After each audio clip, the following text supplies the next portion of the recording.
The summer of 1882 hung over Millfield Valley like a fevered dream, thick with the kind of heat that made promises shimmer and break before they could be spoken aloud. Cotton fields stretched endlessly under a merciless sun, their white bowls catching light like scattered prayers across the Georgia landscape. The air itself seemed to pulse with expectation, heavy with the scent of magnolia blossoms and the distant rumble of freight trains carrying dreams eastward toward cities that glittered with possibilities most folks in Millfield would never touch. Before we jump back in, tell us where you're tuning in from, and if this story touches you, make sure you're subscribed because tomorrow I've saved something extra special for you. Along the main thoroughfare, dust settled on everything with the persistence of time itself. Weathered storefronts leaned into each other like old friends sharing secrets. Their painted signs faded to whispers of what they once proclaimed. Courthouse clock tower stood sentinel over it all, its brass hands moving with the deliberate patience of a place where hurry was considered both rude and pointless. Spanish moss draped from ancient oaks like nature's own curtains, filtering the harsh light into something softer, more forgiving. But there was nothing forgiving about the tension that had begun to creep through Millfield's lazy afternoons. It started as whispers in the general store, hushed conversations that stopped when strangers approached. Women gathered their children closer when they walked past certain alleys. Men's hands lingered near their coat pockets with a frequency that hadn't been necessary since the war ended nearly 2 decades ago. Something was stirring in the shadows between respectability and ruin, and everyone could feel it even if no one dared name it aloud. The railroad depot sat at the edge of town like a gateway between worlds, its red brick walls and iron-trimmed platform promising both arrival and escape in equal measure. Steam engines coughed and wheezed their way through Millfield twice daily, bringing mail, supplies, and occasionally people who had run far enough from something that Georgia seemed like sanctuary.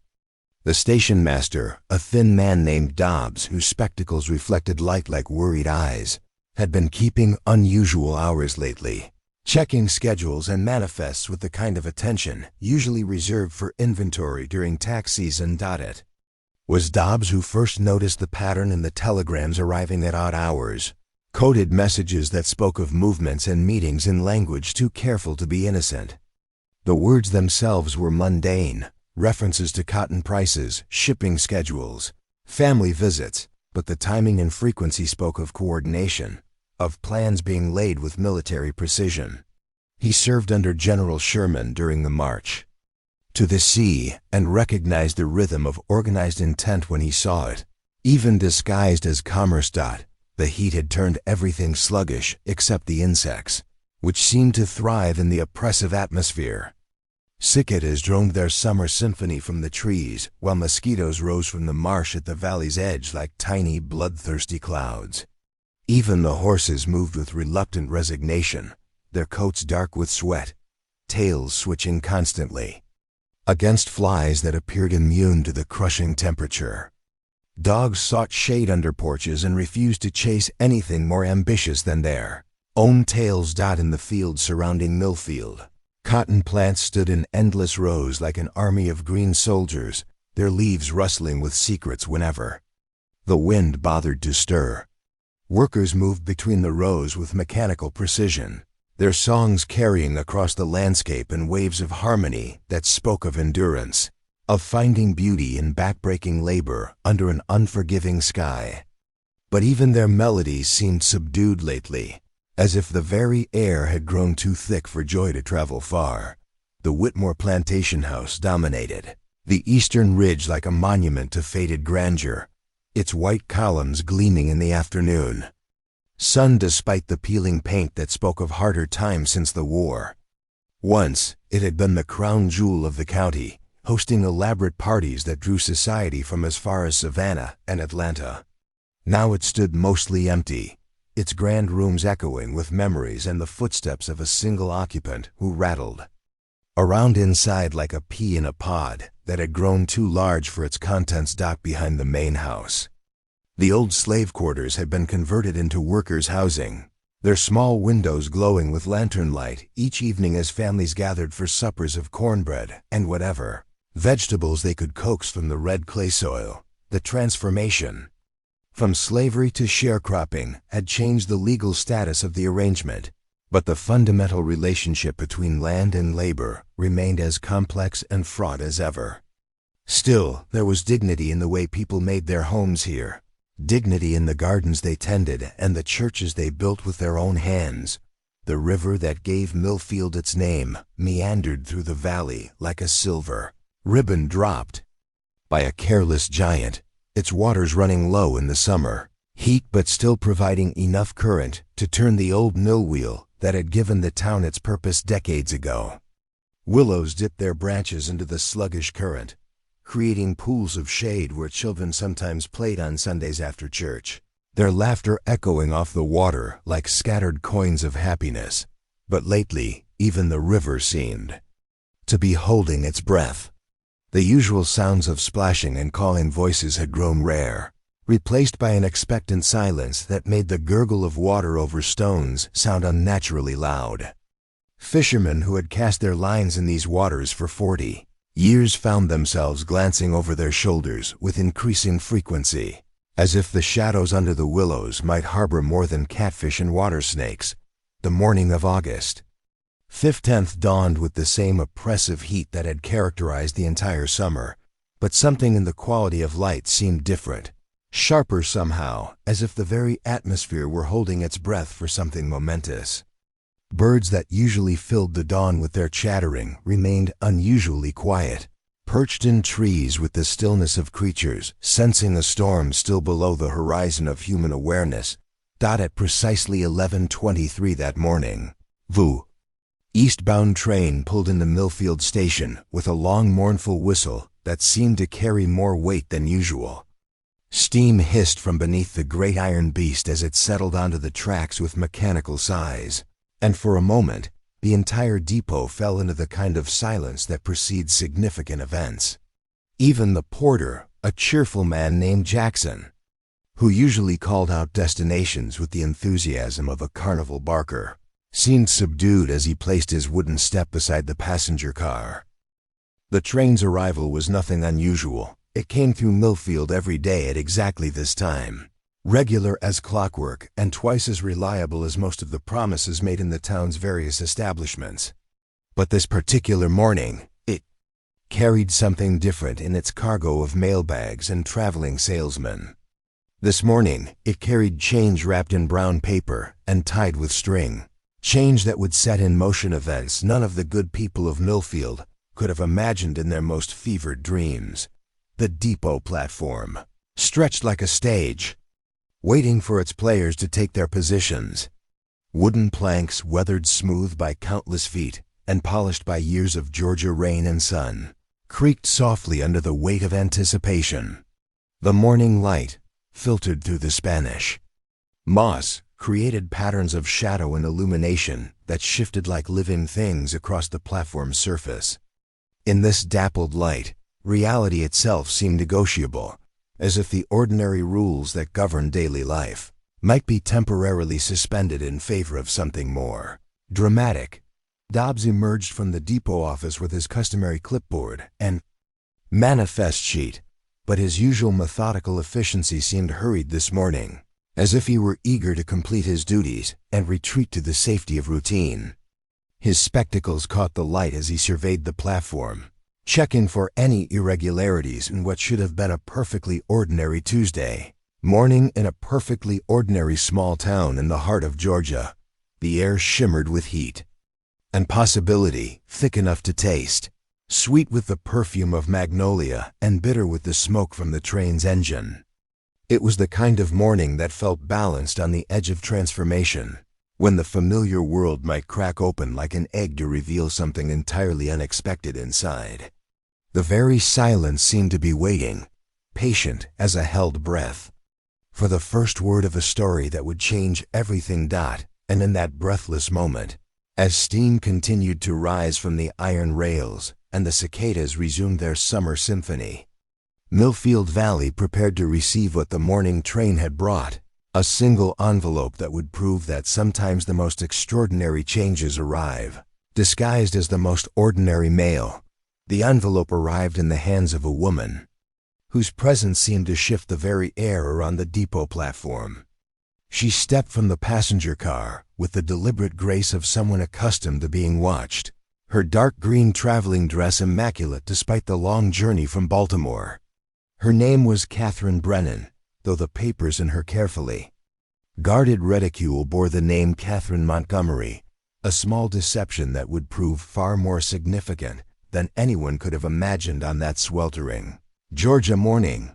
Catherine's gloves were dove gray leather, expensive but practical, and her boots showed the kind of meticulous care that spoke of a woman who understood that presentation was often the difference between respect and dismissal.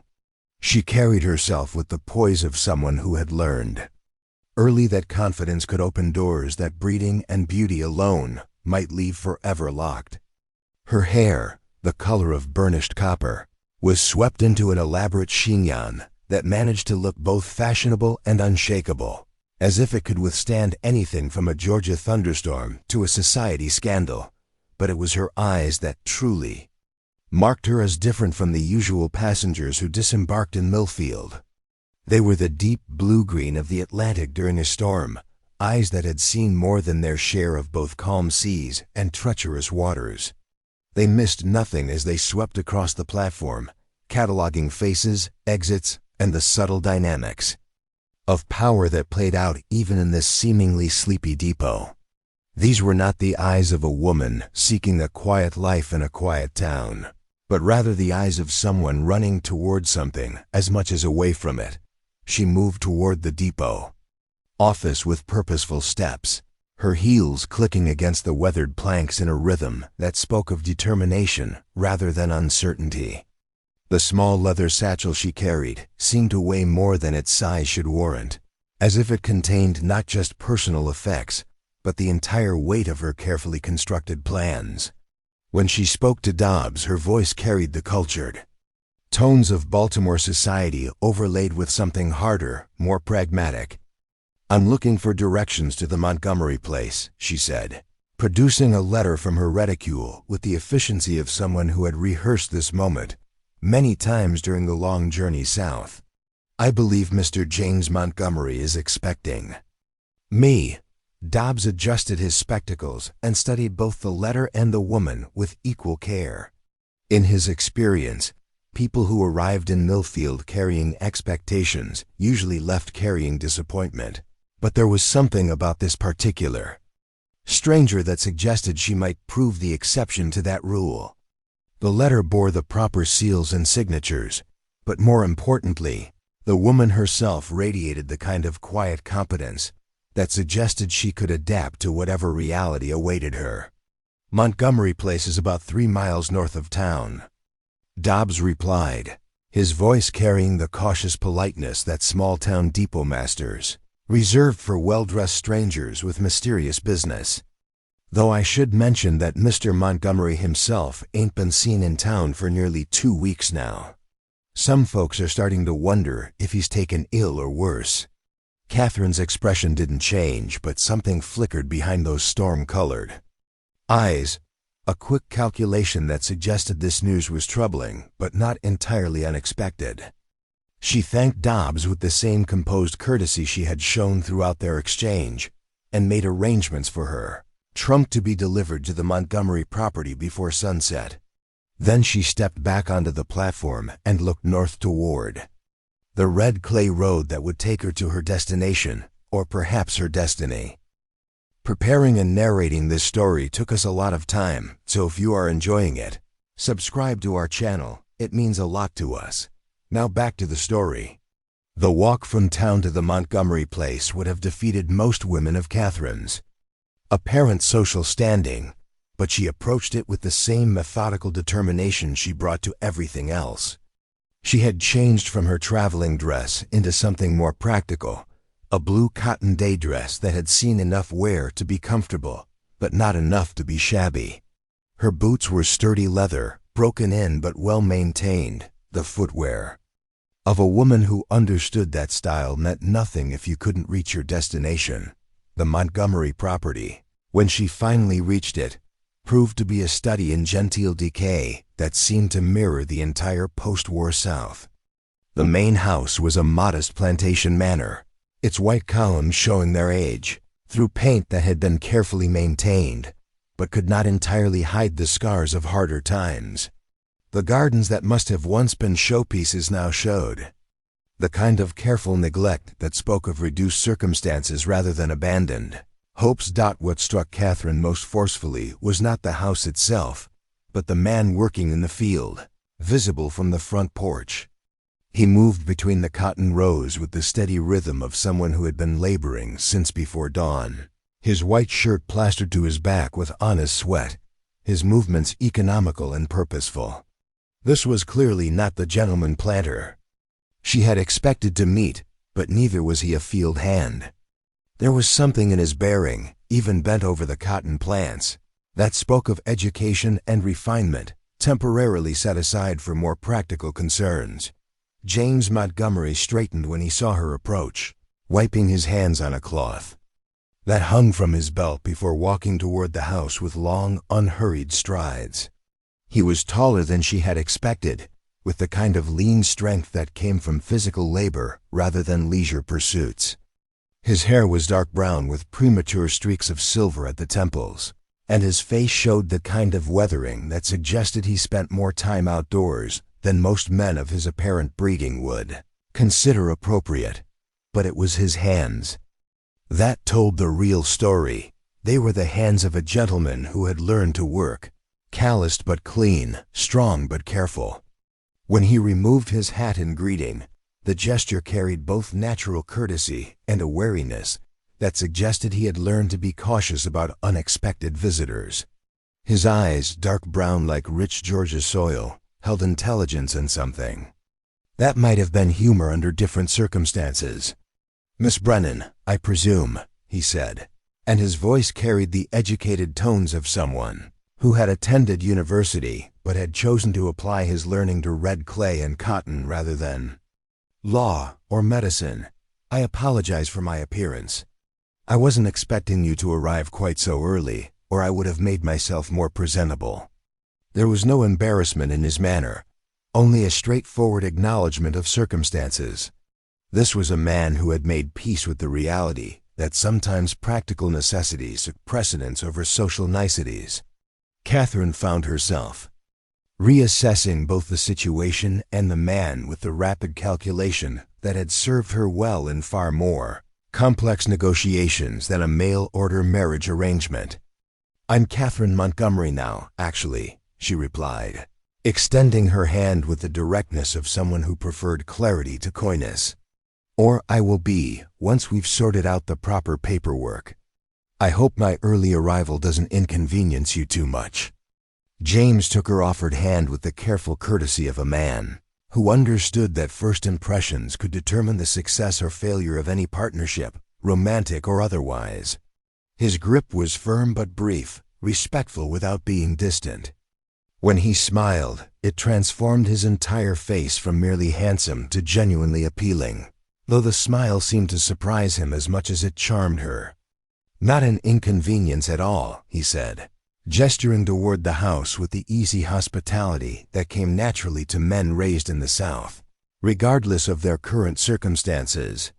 "Though I should warn you that the house isn't quite what it was when my grandfather built it. We've had to make some adjustments to accommodate reduced resources." The tour of the house that followed revealed a man who had faced financial hardship with dignity and practical innovation. Rooms that had once entertained county society now served double duty as both living spaces and storage for farm equipment. The formal dining room had been converted into an office, where ledgers and seed catalogs shared space with what remained of the family silver. It was clear that James Montgomery had chosen adaptation over capitulation, finding ways to maintain both his property and his pride despite circumstances that might have broken a lesser man. Catherine moved through the house with the careful attention of someone conducting an inspection, but her questions revealed genuine interest rather than mere criticism. She asked about the practical details, the state of the roof, the reliability of the well, the productivity of the fields, with the thoroughness of someone who intended to invest her own future in the answers.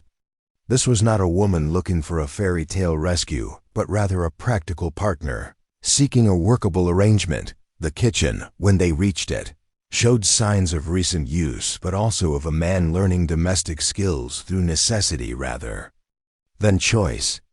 James moved through the space with the careful efficiency of someone who had taught himself to cook and clean, but hadn't quite mastered the rhythms that would make such tasks natural. There was bread that had been baked that morning, still cooling on the windowsill, and vegetables from the garden waiting to be prepared for the evening meal. "I should mention," James said as they concluded their tour on the back porch overlooking the cotton fields, "that this isn't quite the arrangement that was originally advertised. When I first contacted the matrimonial agency, I was in rather better circumstances. The past year has brought some challenges have required adjustments to my expectations." His honesty was both surprising and refreshing in a world where men often considered deception an acceptable tool for securing advantageous marriages. Catherine studied his face as he spoke, noting the straightforward way he met her eyes and the absence of either shame or false bravado in his manner. This was a man who had learned to deal with disappointment by facing it directly rather than by creating elaborate fictions to avoid uncomfortable truths. "What kind of challenges?" she asked, and her tone suggested that she was prepared for honest answers rather than polite evasions. James was quiet for a moment, looking out over the fields that represented both his heritage and his burden. When he spoke, his words carried the weight of someone who had wrestled with difficult decisions and emerged with his integrity intact, even if his circumstances remained challenging. "Cotton prices have been falling for 3 years running. The railroad changed their shipping rates in ways that make it nearly impossible for small operations like this one to remain profitable. I've had to let go of most of the workers and take on much of the field work myself. The house needs repairs I can't afford, and the land needs improvements I can't finance." He turned to face her directly, and his expression carried both vulnerability and strength in equal measure. "I can offer you a home and a partnership, but I can't promise you luxury or even comfort in the way that most women of your obvious refinement would define those terms. If you're looking for security in the traditional sense, you'd be better served by taking the next train back to Baltimore." Catherine considered his words with the same careful attention she had given to everything else about James Montgomery and his property. This was clearly not the situation described in the matrimonial agency's correspondence, but it was also not necessarily a worse situation than the one she had left behind in Maryland. At least here, the challenges were honest ones faced by a man who seemed determined to meet them with dignity rather than delusion. "Mr. Montgomery," she said finally, and her voice carried a warmth that had been absent during their earlier, more formal exchanges. "I didn't travel all this way looking for luxury. I came looking for a chance to build something meaningful with someone who values honesty above appearances. Based on what I've seen today, I believe we might be able to create exactly that kind of partnership." The relief that crossed James's face was so genuine and complete that Catherine felt something shift in her own carefully guarded heart. This was not the calculating marriage of convenience she had expected, but something far more dangerous and far more promising, the beginning of something that might actually matter to both of them in ways neither had dared to hope for when they first began corresponding through the matrimonial agency's carefully worded advertisements. That evening, as the Georgia sun painted the sky in shades of amber and rose, Catherine sat on the front porch of the Montgomery house with a cup of coffee that James had brewed with the careful attention of a man who had learned that small comforts could make large differences. The cicadas had begun their twilight symphony, and somewhere in the distance, a mockingbird was running through its repertoire of borrowed songs. It was the kind of peaceful moment that might have fooled a casual observer into thinking that both of their lives had always been this simple, this serene. But Catherine's hands, wrapped around the warm porcelain cup, trembled almost imperceptibly as she watched the shadows lengthen across the cotton fields. The tremor wasn't from the heat or exhaustion from her long journey.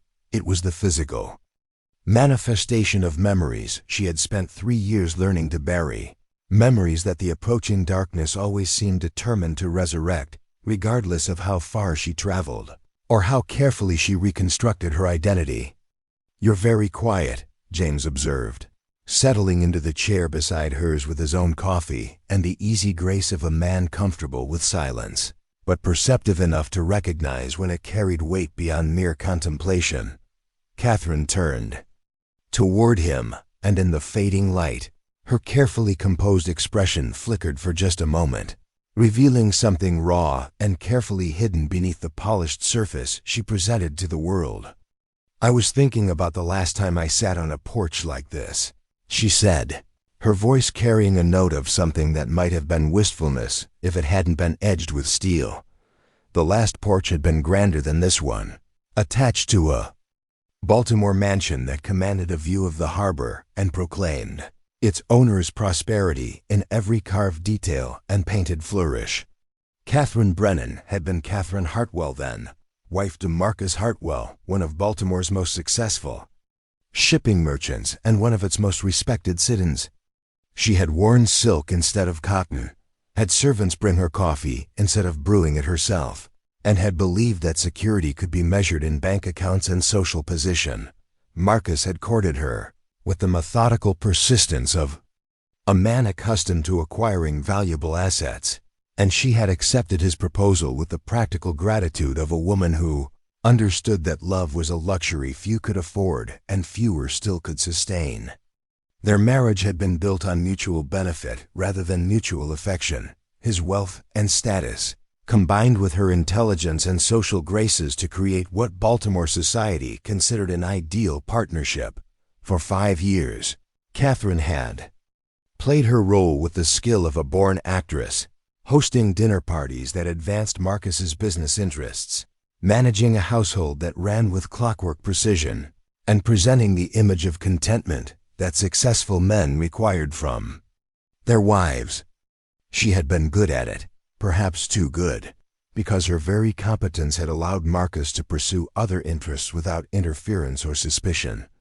The other interests, as it turned out, included a complex network of financial dealings that existed well outside the boundaries of legitimate commerce.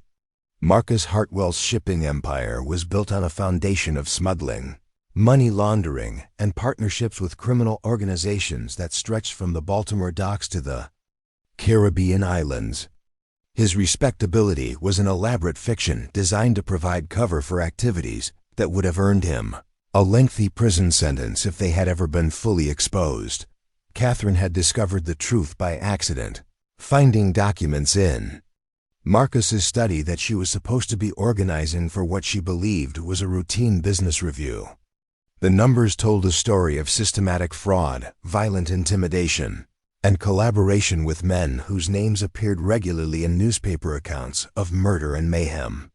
Her husband, the pillar of Baltimore society, was nothing more than a well-dressed criminal who had built his fortune on the suffering of others. The knowledge had been like swallowing poison. It burned through her carefully constructed life, destroying every assumption she had made about her safety, her future, and her own moral complicity in Marcus's crimes. Because she hadn't just been ignorant of his activities, she had been unknowingly complicit in them.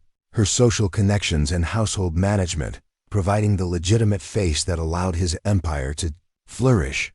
When she confronted Marcus with what she had learned, his response had been swift and terrifying. The man she had thought she knew, the courteous gentleman who had never raised his voice in her presence, revealed himself to be something far more dangerous. He didn't deny the accusations. Instead, he explained with chilling calm that she was now irrevocably part of his operation, that her knowledge made her both valuable and vulnerable in ways she couldn't begin to understand. "You have two choices, Catherine," he had said, his voice carrying the reasonable tone he might have used to discuss shipping schedules or dinner menus. "You can continue to be my wife, with all the protections that status provides, or you can attempt to leave and discover what happens to people who threaten my business interests." I should mention that the latter option has historically had very poor outcomes for those foolish enough to pursue it. The threat had been delivered without passion or cruelty, which somehow made it infinitely more terrifying than if he had raged or struck her. This was simply business to Marcus, a calculation of risk and benefit that placed her life in the same category as shipping manifests and cargo insurance. She was an asset to be managed, not a person to be considered, and her value was entirely dependent on her continued usefulness and silence. Catherine had smiled and nodded and played the role of compliant wife for 6 more months while she carefully, methodically planned her escape. She had used her social connections to create a new identity, transferring money to accounts Marcus didn't know about, establishing relationships with people who could help her disappear when the time came.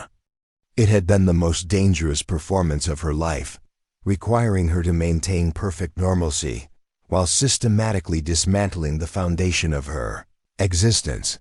The night she finally left Baltimore, Marcus was hosting a dinner party for his most important business associates, men whose presence in their dining room would have horrified their respectable neighbors if they had known the true nature of the gathering. Catherine had played hostess with her usual skill, ensuring that the evening proceeded smoothly while concealing the fact that she had already sent her most important possessions ahead to a forwarding address in Philadelphia. She had escaped through her own bedroom window at 2 in the morning, climbing down a trellis in her traveling dress with nothing but a small bag, and the knowledge that if Marcus discovered her deception before she reached safety, she would simply disappear like so many others who had crossed his organization.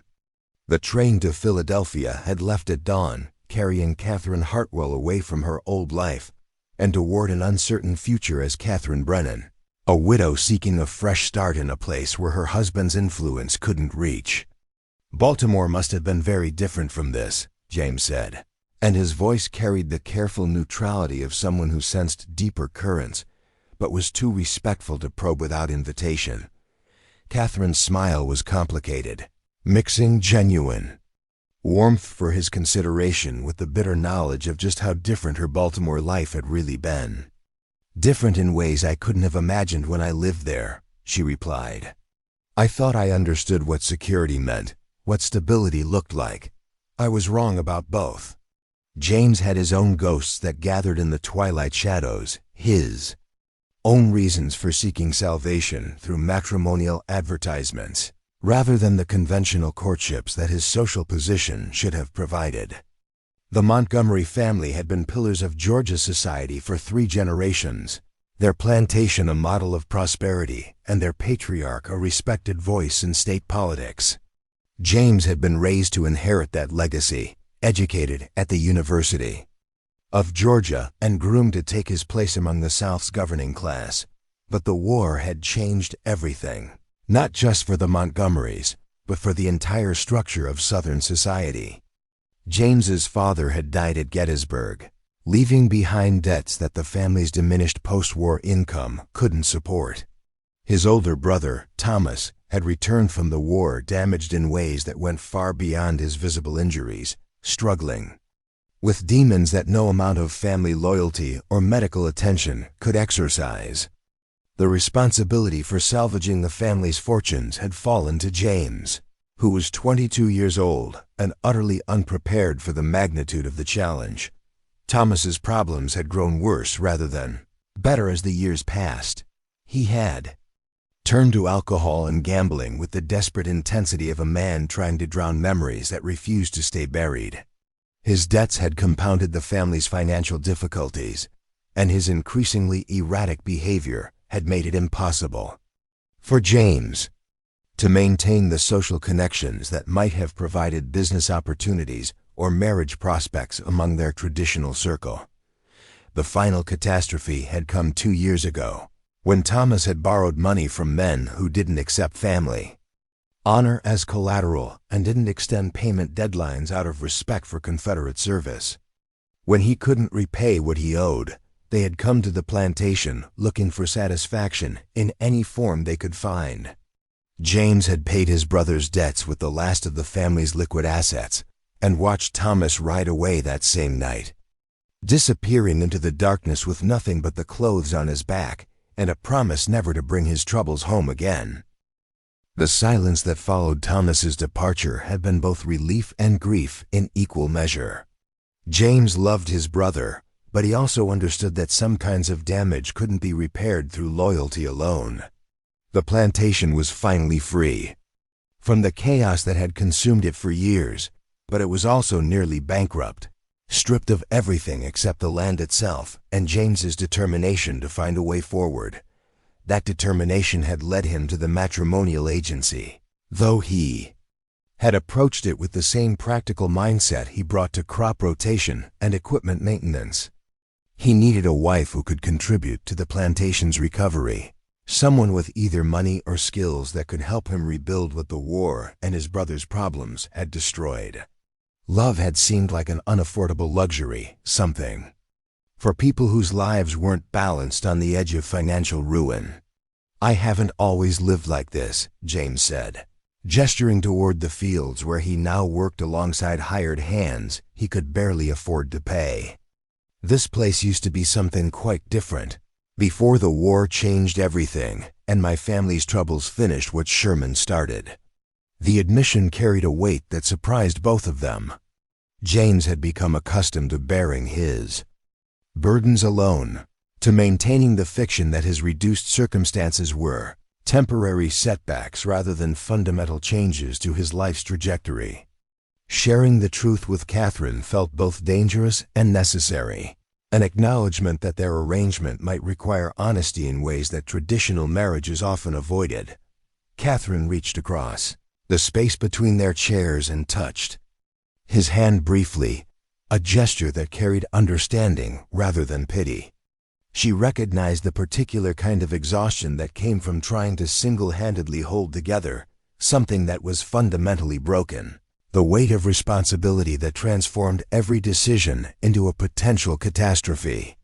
"We've both lost things we thought were permanent," she said, and her voice carried the hard-won wisdom of someone who had learned that survival sometimes required abandoning everything you thought you needed. Perhaps that's not such a terrible foundation for building something new. The night settled around them with the particular stillness that comes to rural places when the day's work is finished and the evening's rest begins. In the distance, they could hear the sound of night creatures beginning their own work, the rustle of small lives being lived in the margins of human awareness. It was peaceful in a way that neither of them had experienced in years, the kind of peace that comes not from the absence of problems, but from the presence of hope that those problems might eventually find solutions. James and Catherine sat in comfortable silence, each lost in contemplation of the complex paths that had brought them to this particular porch on this particular evening. Tomorrow would bring challenges and decisions and the practical work of building a life together, but tonight was for acknowledging what they had survived and what they might yet create from the fragments of their separate disasters. The future stretched before them like the dark fields beyond the porch, invisible but full of possibility, waiting for the dawn to reveal what could be planted in soil that had been well prepared by loss, grief, and the stubborn determination to begin again.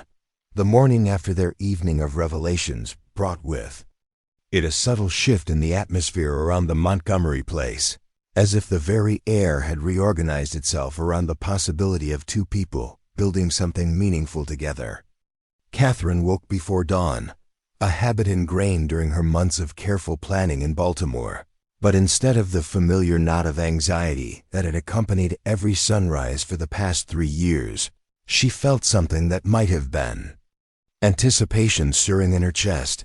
She dressed quietly in the practical cotton dress she had chosen for daily wear, her movements deliberate but unhurried. The house around her creaked with the settling sounds of a structure that had weathered decades of Georgia summers and winters, and somehow those sounds felt welcoming rather than foreign. Through her window, she could see James already moving through the pre-dawn darkness toward the barn, lantern light bobbing like a earthbound star as he began the morning chores that kept the plantation functioning. Catherine made her way to the kitchen with the careful step of someone still learning the geography of a new home. The space was larger than she had expected, with windows that would flood the room with light once the sun climbed higher, and shelves that showed the methodical organization of a man who had taught himself domestic efficiency through necessity rather than choice. She found coffee beans in a tin canister and began the process of brewing the morning's first pot, her movements gaining confidence as she familiarized herself with the rhythms of this new life. When James returned from the barn an hour later, he found her seated at the kitchen table with 2 cups of coffee steaming in the morning light, a plate of biscuits cooling beside them, and what appeared to be a ledger book open between her hands. She looked up as he entered, and her smile carried both welcome and something that might have been mischief. "I hope you don't mind," she said, gesturing toward the ledger. "I found this in the pantry and thought I might review the household accounts while the coffee brewed. I have some experience with bookkeeping, and I noticed a few areas where we might be able to achieve better efficiency." James accepted the offered coffee with the grateful expression of a man who had grown accustomed to beginning his days alone, and settled into the chair across from her with genuine curiosity rather than defensiveness. Most women of Catherine's apparent refinement would have considered household ledgers beneath their notice, but she was studying the columns of figures with the focused attention of someone who understood that financial survival often depended on attention to seemingly insignificant details. "What kind of efficiency?" he asked, and his tone suggested that he was prepared to listen to suggestions rather than defend his current methods. Catherine turned the ledger so he could see the entries she had been examining, her finger tracing lines of expenditure with the precision of someone who had learned to read between the lines of financial records. "You're purchasing supplies from 3 different vendors in town, which means you're paying delivery charges 3 times a month instead of consolidating orders. And some of these prices suggest you might benefit from buying certain items in larger quantities, even if it requires more initial outlay." She paused to sip her coffee, studying his face for signs of wounded pride or masculine resistance to suggestions about his business practices. Instead, she found genuine interest and what appeared to be relief that someone else was willing to share the burden of these endless, small decisions that accumulated into the difference between success and failure. "There's also the matter of crop diversification," she continued, turning to a page where she had made neat notes in the margins. "Cotton prices are volatile, but you have excellent soil and adequate water for vegetables that could provide both household consumption and market income. A kitchen garden wouldn't require additional labor, and the surplus could be sold to provide steady income while cotton prices fluctuate." James leaned back in his chair, studying both the ledger and the woman who had appeared in his life with solutions to problems he had been wrestling with alone for months. Her suggestions were practical rather than revolutionary, the kind of incremental improvements that could accumulate into significant change over time. More importantly, she was offering to share the mental load of constant calculation and planning that had become his daily burden. "You learned bookkeeping in Baltimore?" he asked, though his tone suggested he suspected there was more to the story than simple domestic education. Catherine's smile became more complicated, carrying acknowledgement of the layers of deception and truth that had shaped her various identities. "Among other things," she replied, "I discovered that understanding money, how it moves, where it goes, what it can and cannot accomplish, is one of the most practical skills a woman can possess, regardless of her circumstances."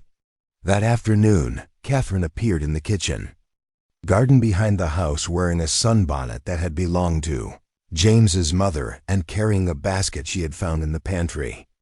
The garden had been neglected since the last housekeeper left, overtaken by weeds and the aggressive growth that characterized Georgia's summers, but she approached it with the systematic determination she brought to all challenges. James found her there as he returned from checking the cotton fields, kneeling between rows of tomato plants that she had carefully liberated from their weedy captivity. Her dress was dusty and her gloves showed honest dirt, but she worked with the focused pleasure of someone who found satisfaction in bringing order to chaos. When she looked up at his approach, her face was flushed with heat and exertion, and he realized that this was the first time he had seen her look genuinely happy since her arrival. "The soil is better than I expected," she said, gesturing toward the cleared area around her. "These tomatoes should provide enough for canning if we can keep them watered through the dry spell. And there's room for late beans and possibly winter greens if we plan carefully." James found himself smiling at her enthusiasm, struck by the contrast between the elegant woman who had stepped off the train and this practical gardener who discussed crop rotation with the expertise of someone who understood that survival often depended on growing your own food. "You don't have to do this," he said, though his tone suggested he hoped she would continue. "I know," Catherine replied, returning to her weeding with renewed energy. "But I want to. There's something honest about making things grow, about working towards something concrete rather than just managing problems." That evening, as they sat down to a dinner that included vegetables from Catherine's newly rescued garden, James surprised himself by reaching across the table to touch her hand briefly before she could serve the meal. The gesture was neither romantic nor possessive, but rather a simple acknowledgement of partnership, a recognition that the day's work had been shared in ways that made both of their burdens lighter. "Thank you," he said simply, and the words carried weight beyond gratitude for the meal or the garden work, or even the financial suggestions. They were thanks for the restoration of hope, for the possibility that his life might contain collaboration rather than just endurance.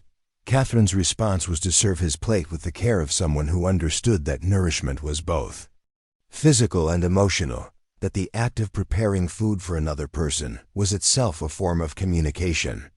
"We're partners now," she said, and the word partners carried implications that extended far beyond their legal arrangement. "Your success is my success, and your problems are problems we'll solve together." The following week established patterns that felt both natural and revolutionary. Catherine woke each morning before James left for the fields and had coffee ready when he returned from the barn. He began leaving small gifts for her: wildflowers picked during his walks through the property, smooth stones from the creek that caught the light in interesting ways, once a perfectly ripe peach from a tree he had discovered in an overgrown corner of the orchard. She responded by making his life more comfortable in ways that were practical rather than merely domestic. His clothes appeared mended and clean without his having to ask. Meals were waiting when he came in from the fields, not elaborate productions, but nourishing food prepared with attention to his preferences and the demands of physical labor. The house itself began to feel more like a home, organized and cared for but not fussy, comfortable rather than merely functional. More significantly, she began accompanying him on his evening rounds of the property, walking beside him as he checked fences and irrigation, and made mental notes of work that needed to be done. These walks became opportunities for conversation that ranged from practical planning to stories from their respective pasts, shared carefully and without pressure for complete revelation. Catherine proved to have an excellent eye for detail, noticing problems he might have missed and suggesting solutions with the diplomatic skill of someone who understood that collaboration required tact as well as intelligence. When she pointed out that one section of fence needed reinforcement, she framed it as an observation rather than criticism. When she suggested alternative approaches to pest control in the cotton, she presented research rather than demands. James found himself looking forward to these evening consultations, not just for Catherine's practical insights but for the simple pleasure of having someone to share the constant stream of decisions that farming required. For the first time in years, he wasn't carrying the entire weight of the plantation's future alone, and the relief was almost overwhelming in its intensity. One evening, as they stood looking out over the cotton fields in the gathering dusk, Catherine mentioned casually that she had been corresponding with seed suppliers about varieties that might be more drought-resistant than what he was currently growing. She had done the research, compared prices, and identified sources that could provide better stock for the next planting season, all without being asked and without making it seem like criticism of his current methods. "You don't have to manage everything alone anymore," she said when he thanked her for the initiative. "I know you've been carrying this place by yourself for a long time, but that was before. This is now, and now there are two of us."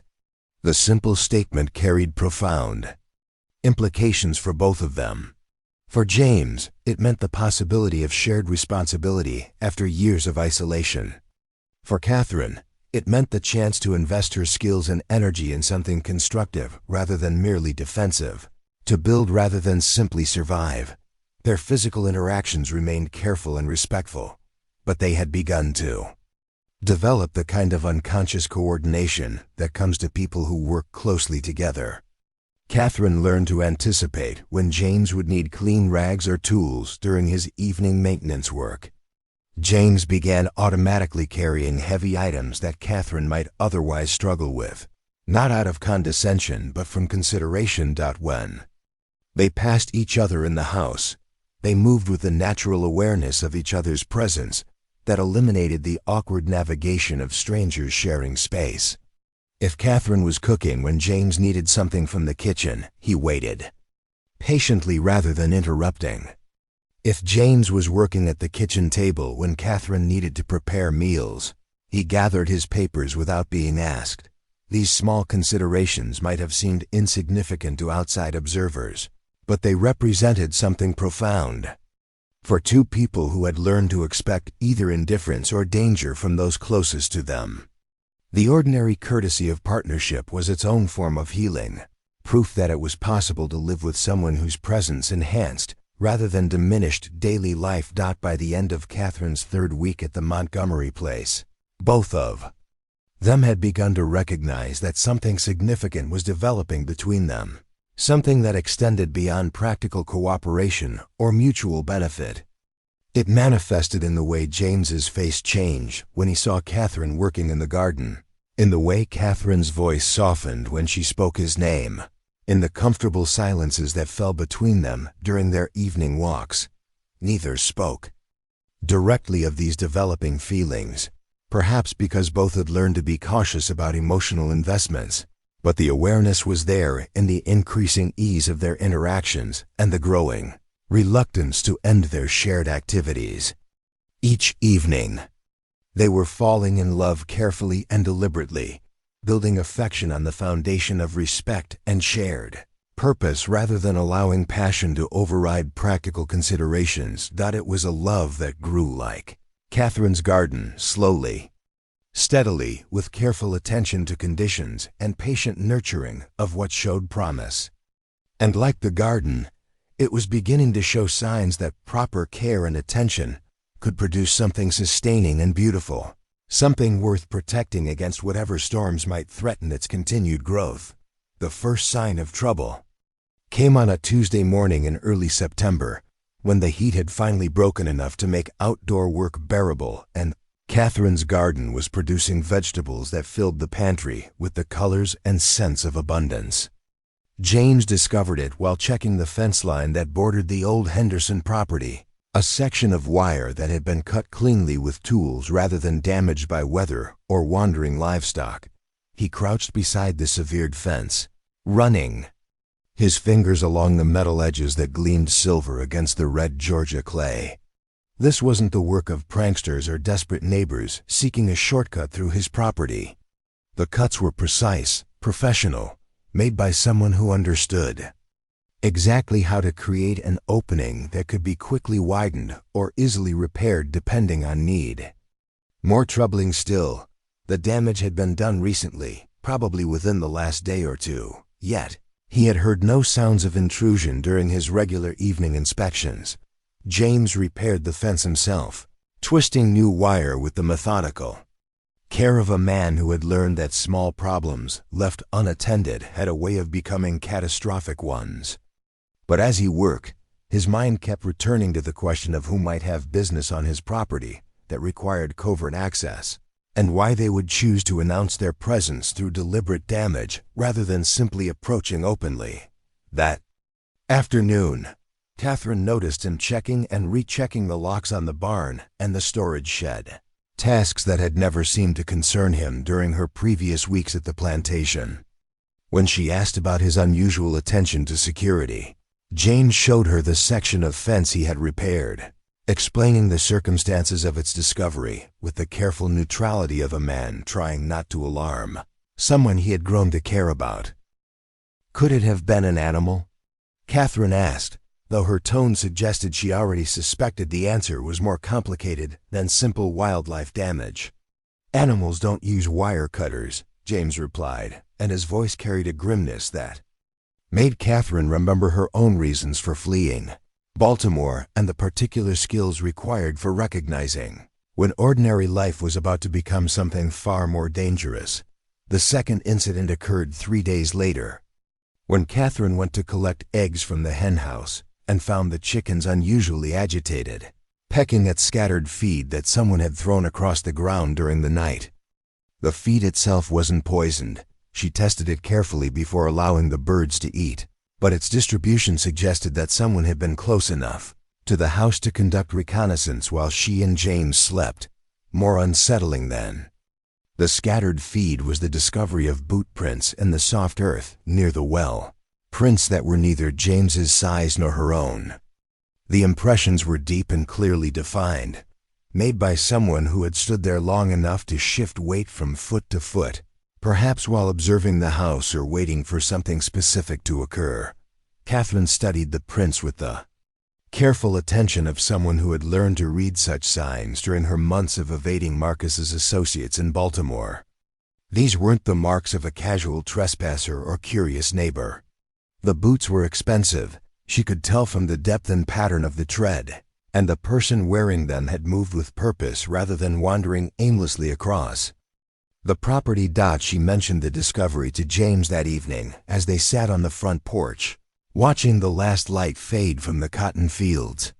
He listened without interruption, but she could see the tension gathering in his shoulders and the way his hand moved unconsciously toward the rifle that now leaned against his chair rather than hanging in its usual place over the mantelpiece.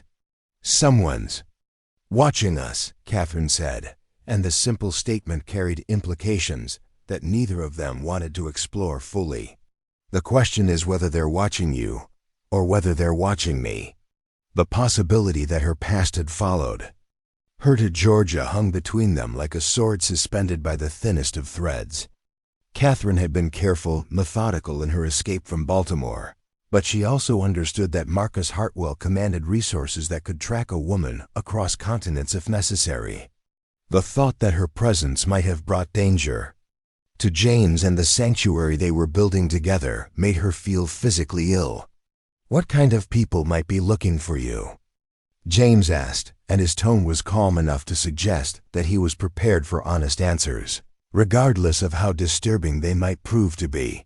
Catherine told him then about Marcus's business associates, about the network of criminals and corrupt officials who formed the hidden architecture of her former husband's empire.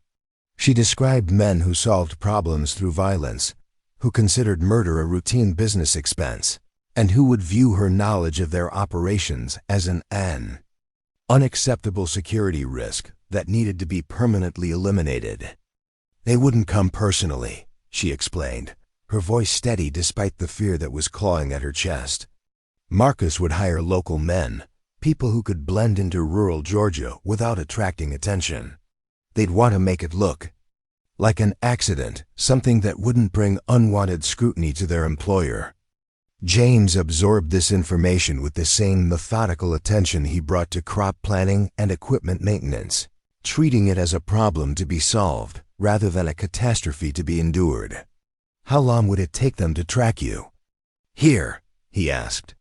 I've been careful, Catherine replied, but a determined investigator with adequate resources could probably trace the route I took within a few months.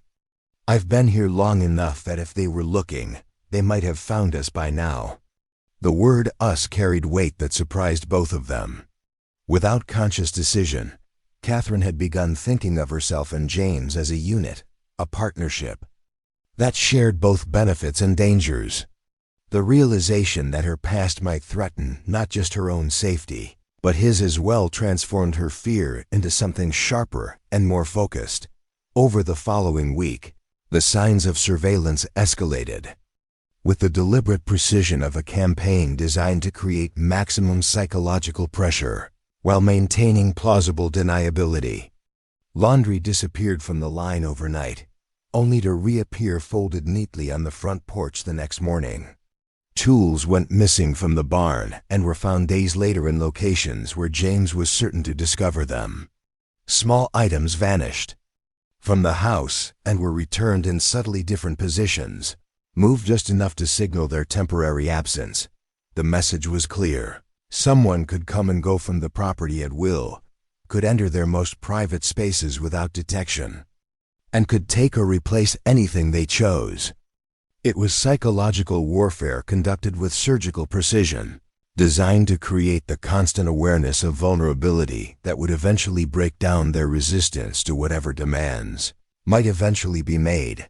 Catherine found herself jumping at shadows and checking locks obsessively, behaviors that reminded her uncomfortably of her final months in Baltimore when she had lived in constant fear of discovery.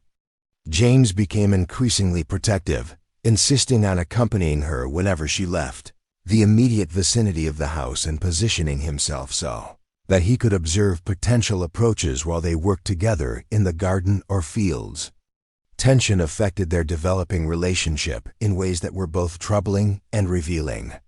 The easy companionship they had built over previous weeks became strained as both of them struggled with the knowledge that their happiness might be temporary, that the life they were creating together could be destroyed by forces beyond their control. But the pressure also revealed the depth of what was growing between them. James's protective instincts weren't just about duty or masculine pride. They came from genuine care for Catherine as a person and fierce determination to defend what they had built together. Catherine's fear wasn't just for her own safety, but for the possibility that her past might destroy James's chance for the peaceful future he deserved. The breakthrough came when Catherine discovered that their tormentors had made a crucial mistake.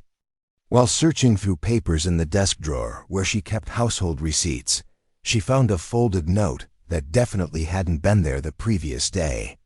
The paper was expensive stationery, the kind used by professional men for important correspondence, and the message was written in the precise hand of someone accustomed to formal business communication.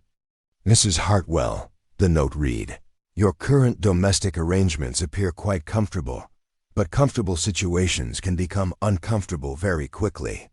Perhaps it would be beneficial for all concerned if you were to consider returning to more familiar surroundings where your safety could be better assured.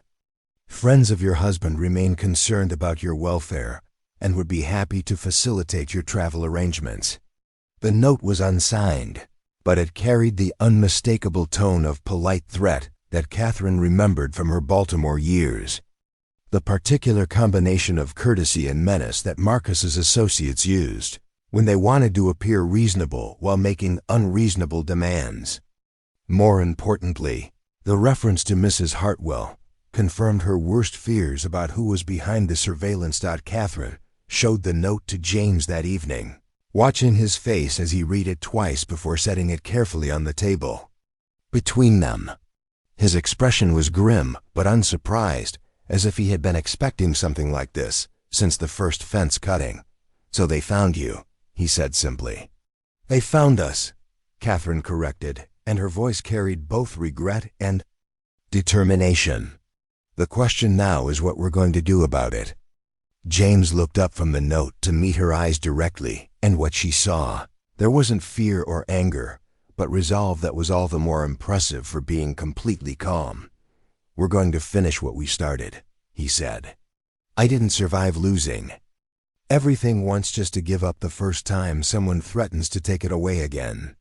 The words should have been reassuring, but Catherine understood the realities of what they were facing better than James did. Marcus's associates weren't ordinary criminals who could be deterred by local law enforcement or community pressure. They were professionals who had built their careers on eliminating problems that couldn't be solved through conventional means, and they had resources that could overwhelm any resistance that a small Georgia plantation might offer. "You don't understand what these people are capable of," she said, her voice urgent with the need to make him comprehend the magnitude of the threat they were facing. "They don't make empty threats, and they don't give second chances. If they've found me here, they're not going to simply go away because we refuse to cooperate." James reached across the table and took her hand, his grip warm and steady despite the circumstances that should have made both of them shake with terror. "Then, we'll have to make sure they don't get the chance to do whatever they're planning," he said. "You're not facing this alone anymore, Catherine. Whatever happens next, we face it together." The simple statement carried implications that both thrilled and terrified her. James was choosing to stand with her against dangers he couldn't fully comprehend, risking everything he had worked to rebuild for the sake of a relationship that was still developing. His loyalty was both a gift and a burden, proof that what they had built together was worth defending, but also evidence of how much she stood to lose if her past destroyed their future. That night, as Catherine lay awake listening to the familiar sounds of the Georgia countryside, she found herself making calculations that had nothing to do with household budgets or crop rotations. She was planning for a conflict that would test everything she and James had learned about survival, partnership, and the price of building something worth protecting in a world where powerful men considered other people's happiness an acceptable sacrifice to their own convenience. The men watching them had made the mistake of revealing themselves too early, of trying to intimidate her into voluntary surrender rather than simply taking what they wanted through direct action. That mistake might provide the narrow window of opportunity she and James would need to turn the tables on their tormentors, but only if they could act decisively and with perfect coordination. The peaceful life they had been building was about to become something else entirely, but Catherine was determined that whatever emerged from the coming confrontation would still be theirs to shape and defend. She had run once from Marcus's threats, but she wouldn't run again, not when she finally had something worth fighting for and someone worth fighting beside. The trap was sprung on a Thursday morning when the September air carried the first whisper of autumn, and Catherine was hanging laundry behind the house with the methodical efficiency that had become her morning routine. She had deliberately chosen this time and place for the confrontation, calculating that her captors would prefer an isolated location where they could work without witnesses, and the clothesline provided the perfect illusion of vulnerability, while actually offering strategic advantages she had carefully prepared. James was supposed to be checking the irrigation channels in the far field, a task that would keep him safely away from the house during the most dangerous phase of her plan. But as Catherine hung the last of his work shirts on the line, she spotted him moving through the cotton rows much closer than he should have been, his rifle carried with the casual competence of a man who had learned to shoot during harder times and hadn't forgotten the lessons. The realization that James had positioned himself to provide support rather than following her carefully laid plans should have annoyed her, but instead filled her with a mixture of terror and gratitude that made her hands shake as she reached for the next piece of laundry. He was risking everything to protect her, just as she was risking everything to protect him, and the symmetry of their mutual protection felt both beautiful and potentially catastrophic. The men emerged from the tree line at exactly 9:30. Just as Catherine had predicted, they would based on her observation of their surveillance patterns over the previous week. There were 3 of them, dressed like traveling salesmen, but moving with the coordinated precision of soldiers, their expensive suits incongruous against the rural Georgia landscape but effective camouflage among the commercial travelers who regularly passed through small southern towns. The leader was a thin man with prematurely gray hair and eyes that assessed Catherine with the dispassionate efficiency of someone evaluating livestock at auction. His companions flanked him at precise intervals that would prevent her from running, while ensuring that any resistance would be quickly overwhelmed.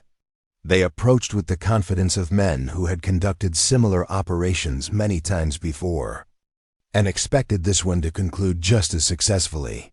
"Mrs. Hartwell," the gray-haired man said, his voice carrying the educated tones of Baltimore society overlaid with something harder and more practical. "I believe you received our correspondence regarding your travel arrangements. We're here to provide the assistance we promised." Catherine continued hanging laundry with steady hands, her movements deliberate and unhurried despite the proximity of the men who had been sent to destroy everything she had built with James. "I'm afraid you have me confused with someone else," she replied, her voice carrying the polite firmness of a woman declining an unwelcome social invitation. "My name is Catherine Montgomery, and I'm quite satisfied with my current accommodations." The man's smile was thin and utterly without warmth, the expression of someone who found civilian attempts at deception mildly amusing, but ultimately irrelevant to his professional responsibilities. "Mrs. Hartwell," he repeated, emphasizing the name with the patience of a teacher correcting a slow student. "Your husband has been quite concerned about your welfare since your departure from Baltimore. He's prepared to overlook the unfortunate circumstances of your leaving in exchange for your voluntary return and continued cooperation." Catherine hung James's workshirt with particular care, smoothing the fabric with hands that appeared steady, despite the adrenaline coursing through her system. "And if I decline this generous offer?" she asked, though her tone suggested she already knew the answer. "Then we'll be forced to conclude that your judgment has been compromised by your current circumstances," the man replied. "In which case, we'll need to provide more direct assistance with your travel arrangements. Your husband is particularly concerned that your rural lifestyle might be affecting your mental stability." The threat was delivered with the same reasonable tone that Marcus had used during their final conversation in Baltimore, the particular combination of courtesy and menace that made resistance seem both futile and slightly insane. Catherine recognized the technique because she had watched Marcus use it to coerce business partners, intimidate competitors, and eliminate obstacles to his various enterprises. But she also recognized something else in the gray-haired man's approach. The subtle overconfidence of someone who believed he was dealing with a helpless victim, rather than a woman who had spent 3 years learning to think like her enemies. He expected tears, pleas, or panicked compliance, not the calm assessment of tactical advantages that Catherine was conducting, even as she appeared to focus on her domestic tasks. "I see," Catherine said, reaching for the empty laundry basket, with movements that positioned her closer to the clothesline post, where she had hidden the kitchen knife James didn't know she had borrowed from his hunting gear. "And what assurance do I have that my cooperation would guarantee my safety, or the safety of my current husband?" The question caught the gray-haired man slightly off guard, perhaps because few of Marcus's victims had ever been in a position to negotiate terms or demand guarantees.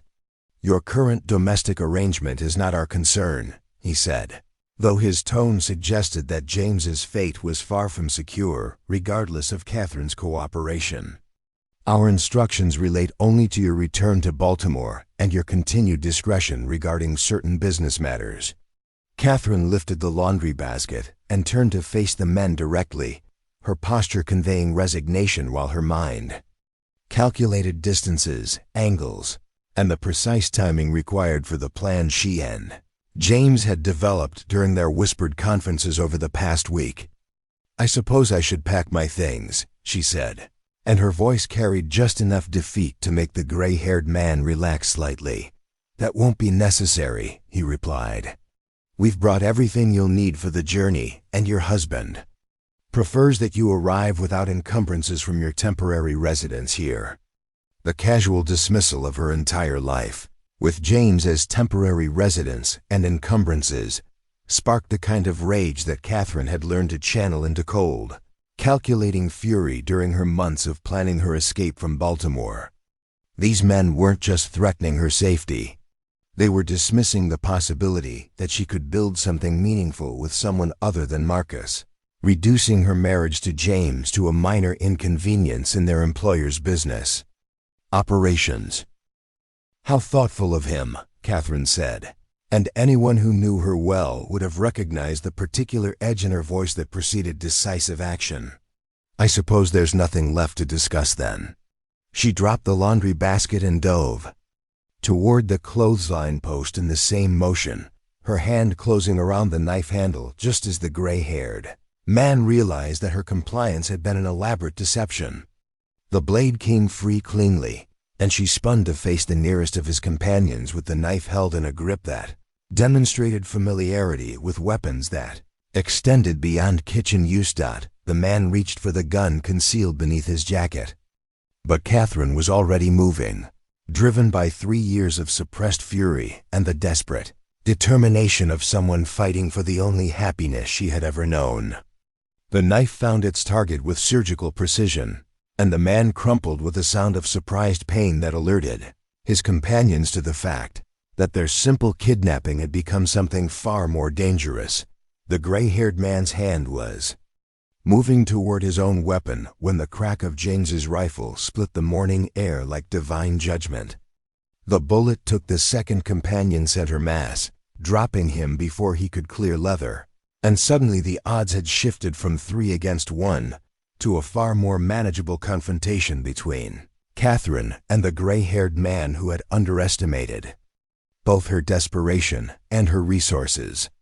"Your husband mentioned you might be difficult," he said, his voice still carrying that reasonable tone despite the fact that 2 of his men were bleeding on the Georgia clay and a farm wife was holding a knife with obvious competence. "He didn't mention that you'd acquired additional complications during your rural adventure."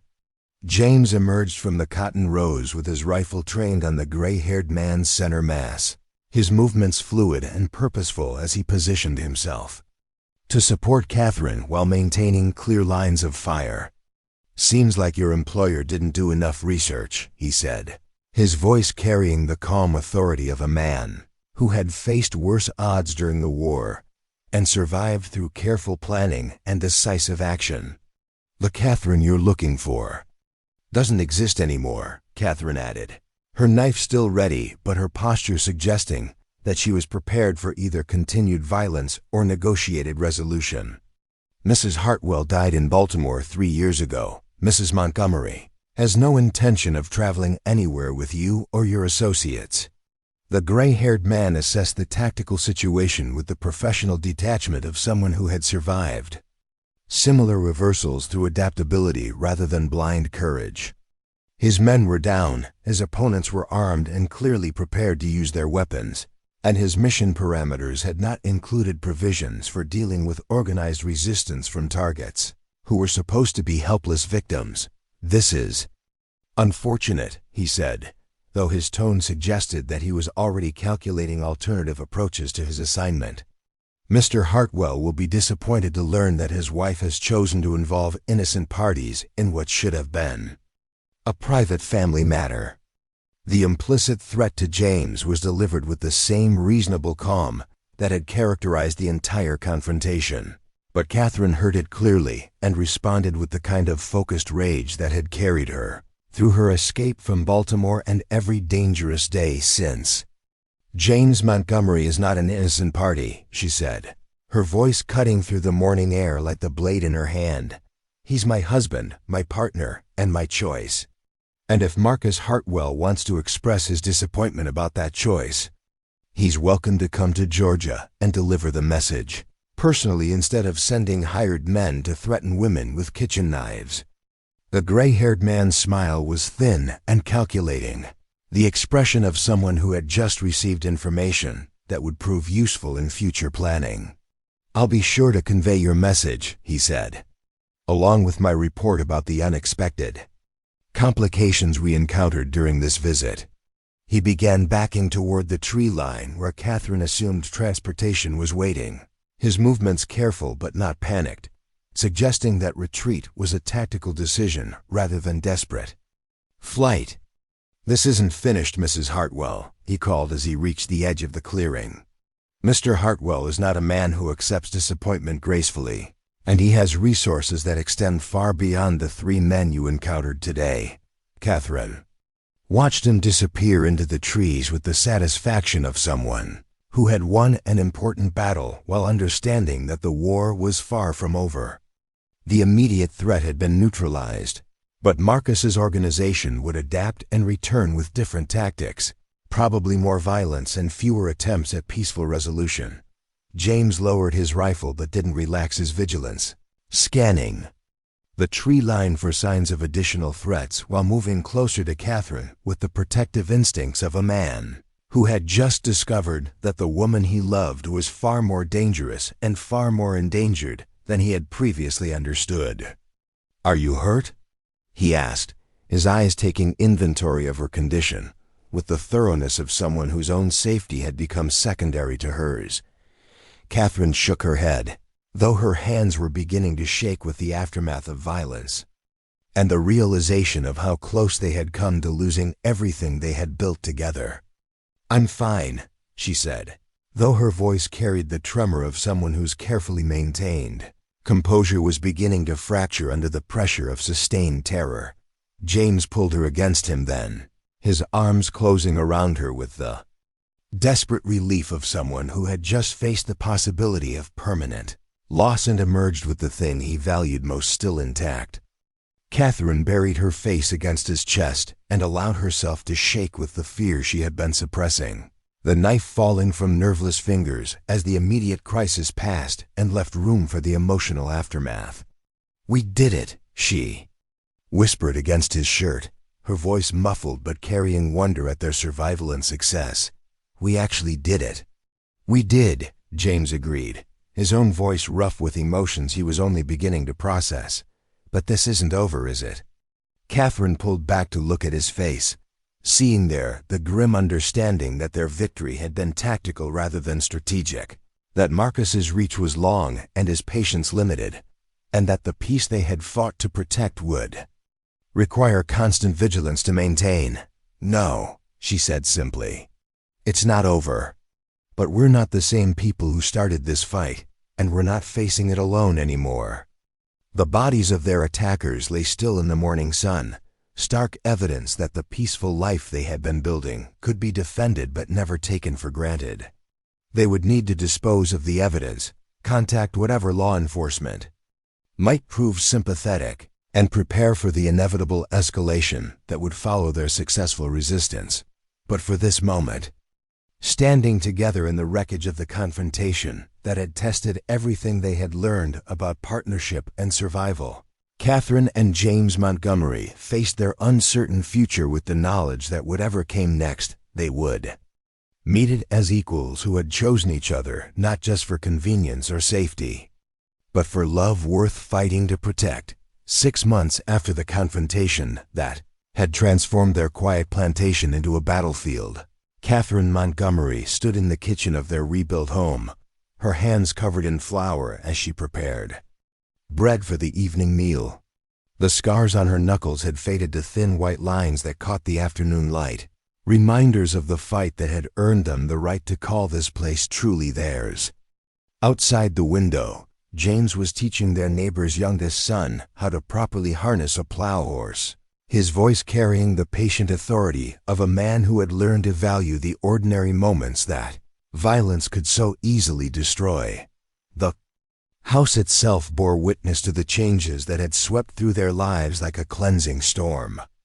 The front porch had been rebuilt with wider steps and stronger supports, designed to accommodate the stream of visitors who had begun arriving once word spread through the county about the couple who had successfully defended their home against professional killers. The kitchen had been expanded to handle the frequent gatherings that now marked their social calendar, and the parlor had been converted into an office where Catherine managed not just their own accounts, but the financial affairs of 3 neighboring families who had discovered her expertise with numbers and her talent for stretching limited resources into sustainable prosperity. The cotton fields that had once represented James's solitary struggle against impossible odds now flourished under their joint management, diversified with vegetables and fruit trees that provided both household consumption and market income. Catherine's business acumen, combined with James's agricultural knowledge, had created something neither could have achieved alone, a thriving operation that supported not just their own family, but provided employment for a dozen workers whose loyalty had been earned through fair wages and respectful treatment. But the most profound changes were visible in the way Catherine and James moved through their shared space. The unconscious coordination of 2 people who had faced death together and emerged with absolute trust in each other's competence and commitment. There was nothing tentative about their partnership now.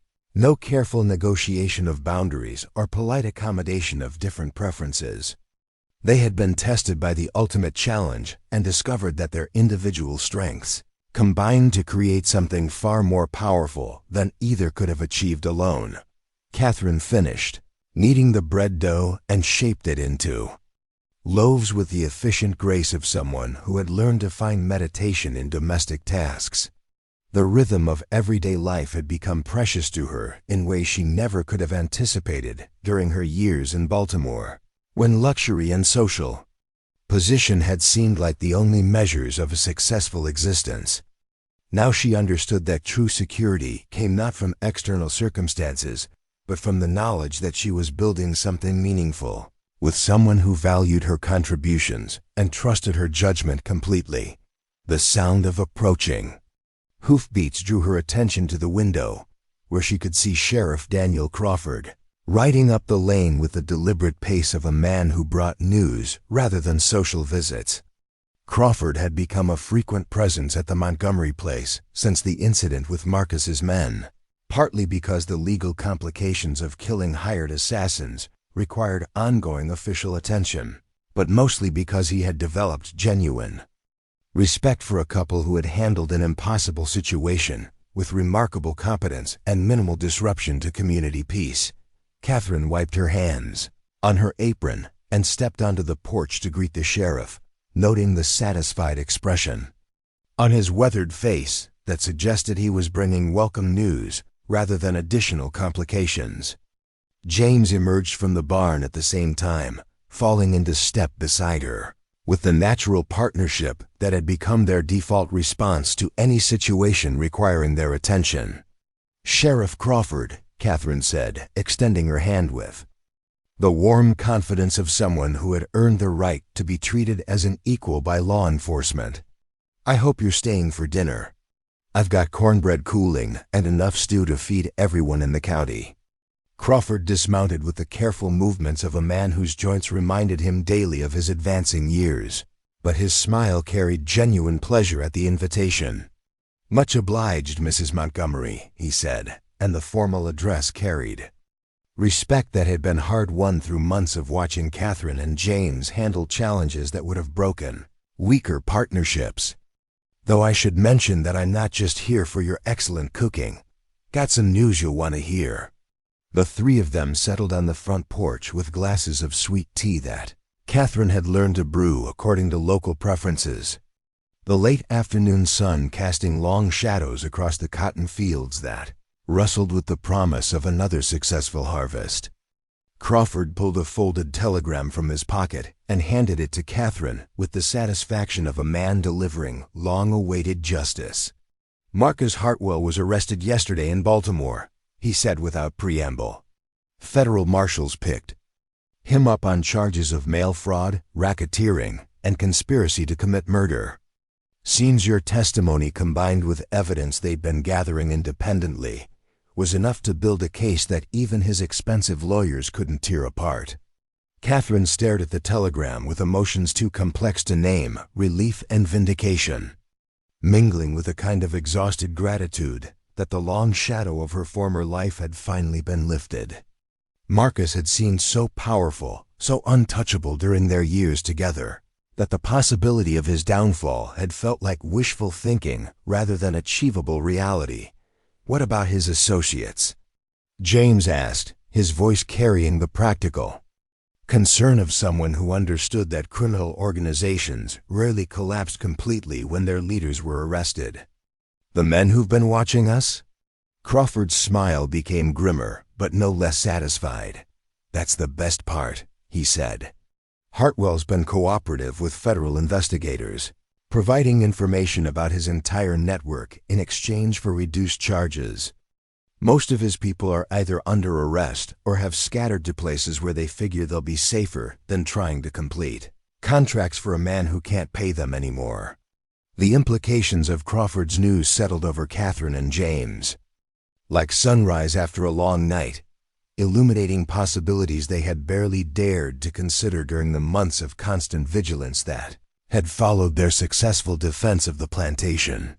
For the first time since Catherine's arrival in Georgia, they could plan for a future that extended beyond mere survival, could invest emotional energy in dreams rather than defensive preparations. "So it's really over?" Catherine asked, though. Her tone suggested she was still learning to believe in the possibility of true safety after years of looking over her shoulder. "As over as these things ever get," Crawford replied with the pragmatic honesty of someone who had seen enough violence to understand that absolute security was always an illusion. "Hartwell will be in federal prison for the next 20 years if he's lucky, and his organization is finished. You'll want to stay alert for a while longer, but the immediate threat is done." That evening, as they sat down to dinner with Sheriff Crawford and two of their neighbors who had stopped by to discuss plans for a new irrigation system that would benefit all the farms in the valley, Catherine found herself studying the faces around her table with wonder at the life she and James had managed to create together. These were people who respected their competence, valued their contributions, and considered them integral parts of a community that had grown stronger through their presence. The conversation ranged from crop rotation to county politics to the upcoming harvest festival, ordinary topics that had become extraordinary through the simple fact that Catherine could participate in them without fear or deception. She was no longer Catherine Hartwell, trapped in a marriage built on lies and maintained through intimidation, or Catherine Brennan, the frightened fugitive who had stepped off the train in Millfield with nothing but desperate hope and carefully constructed identity papers. She was Catherine Montgomery, wife to James, partner in a successful agricultural operation, valued member of a community that had accepted her contributions and trusted her judgment. More importantly, she was a woman who had learned that love could be built on mutual respect and shared purpose, rather than dependency or desperation. That true partnership required both people to contribute their strengths and support each other's vulnerabilities. After their guests had departed and the evening chores were completed, Catherine and James walked through their property in the gathering dusk, checking gates and irrigation channels with the comfortable routine of people who understood that prosperity required constant attention to details. The cotton plants rustled in the evening breeze, heavy with bolls that would soon be ready for harvest, and the vegetable garden showed the abundant growth that came from soil enriched by careful composting and crop rotation. "Do you ever miss Baltimore?" James asked as they paused beside the well where Catherine had first discovered evidence of surveillance, the spot now marked by a small flower garden that bloomed with varieties she had chosen for their resilience and beauty. Catherine considered the question with the thoughtfulness it deserved, weighing memories of material comfort and social position against the deeper satisfactions of her current life. "I miss some things," she said finally. "The libraries, the music, the sense of being connected to a larger world. But I don't miss being afraid, and I don't miss feeling like my life was happening to someone else." James nodded with the understanding of someone who had made his own accommodations with loss and discovered that what seemed like diminishment could actually be liberation. "I used to think losing everything was the worst thing that could happen to a person," he said. "Now I think maybe it was the best thing that ever happened to me, because it brought you here." They completed their evening rounds in comfortable silence, two people who had learned to find peace in shared work and mutual trust.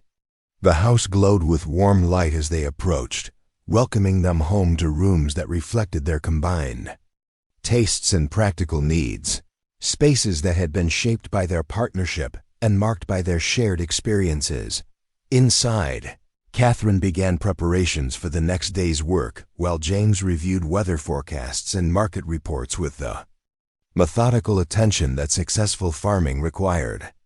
These were the ordinary moments that had become precious to both of them, proof that they had successfully defended not just their physical safety, but their right to build a life based on their own choices rather than other people's demands or expectations.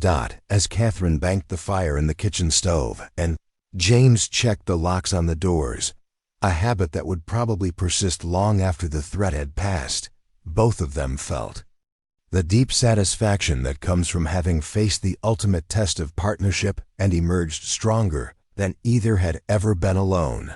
Later, as they prepared for bed in the room they had shared since their wedding 6 months earlier, Catherine caught sight of herself in the mirror that had belonged to James's mother and was struck by how completely she had been transformed by their shared experiences.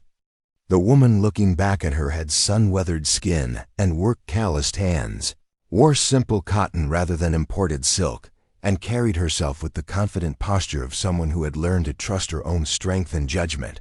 "No regrets?" James asked, following her gaze and understanding the moment of reflection. "Only that it took me so long to find you," Catherine replied, turning away from the mirror to face the man who had become her partner in every sense of the word. "And maybe that we had to fight so hard for the right to be happy together." James smiled with the warmth of someone who had learned that happiness was not a destination, but a daily choice made by people committed to building something meaningful together. "I think maybe the fighting was necessary," he said. "It proved to both of us that what we have is worth defending." Outside their window, the Georgia countryside settled into the peaceful rhythms of rural night, filled with the sounds of small creatures going about their business and the rustle of crops growing steadily toward harvest.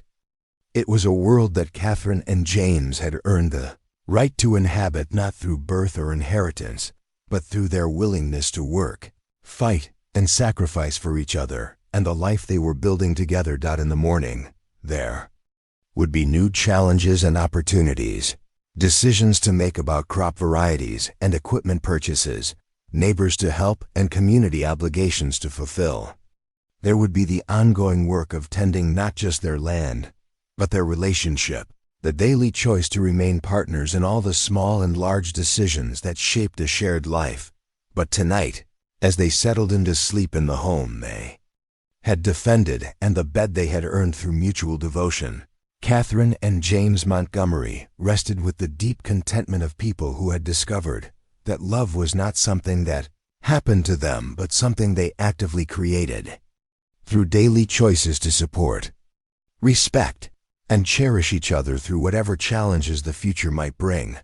The story that had begun with a desperate woman stepping off a train in search of sanctuary had become something far more powerful and enduring, the foundation of a partnership that had been tested by violence and uncertainty, and emerged stronger than either of them had dared to hope. And in the morning, they would wake to continue writing that story together, one day at a time, for as long as they both should live.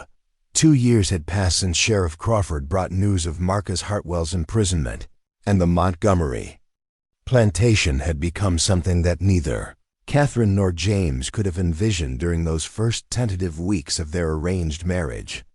What had begun as a desperate alliance between two damaged people seeking survival had evolved into the foundation of a small empire built on principles of mutual respect, strategic thinking, and the kind of quiet determination that transforms individual success into community prosperity.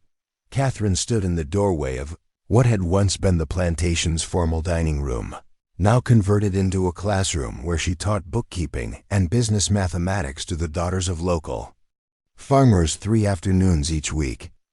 The room buzzed with the concentrated energy of young women learning skills that would make them valuable partners in their future marriages rather than merely decorative additions to their husbands' households. These girls would never find themselves trapped by financial ignorance or dependent on others' honesty for their security. The oldest of her students, Margaret Howell, was working through a complex problem involving compound interest and crop futures, her brow furrowed with the same intense concentration that Catherine remembered from her own early days of learning to read the hidden languages of money and power. Margaret's father had been skeptical about sending his daughter for such an unconventional education, but the practical benefits had become impossible to ignore when she had identified a pricing error in his fertilizer contract that saved the family nearly $50. "Mrs. Montgomery," Margaret said, looking up from her calculations with the mixture of pride and uncertainty that marked significant moments of learning, "I think I understand now why you say that knowledge is the only thing that can't be taken away from you." Catherine smiled with the satisfaction of a teacher watching a student grasp not just arithmetic, but the deeper principles that would guide her through whatever challenges life might present. "What makes you say that, Margaret?" "Because everything else, money, property, even people, can disappear," the girl replied, her voice carrying wisdom beyond her 17 years. "But once you know how things work, how to calculate and plan, and see through deception, that knowledge becomes part of you. No one can steal it or destroy it."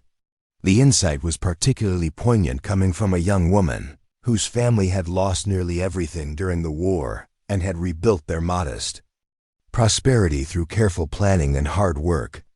Margaret had learned early that security came not from external circumstances but from internal capabilities, the same lesson that had guided Catherine through her transformation from frightened fugitive to respected community leader. After the lesson concluded and her students had departed with assignments to practice at home, Catherine walked through the house that had become the unofficial center of a network extending far beyond the original plantation boundaries.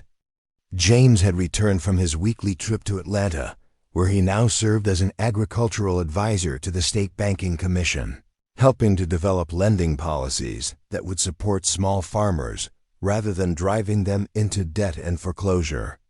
Trip to Atlanta had once seemed like an impossible luxury, but the success of their diversified farming operation, combined with Catherine's financial management, had created the kind of stable prosperity that allowed for such professional development. More importantly, James's growing reputation as someone who understood both practical agriculture and complex finance had made him a sought-after consultant whose advice could influence policy affecting thousands of rural families. Catherine found him in the kitchen, unpacking supplies from his trip and sorting correspondence that had accumulated during his absence.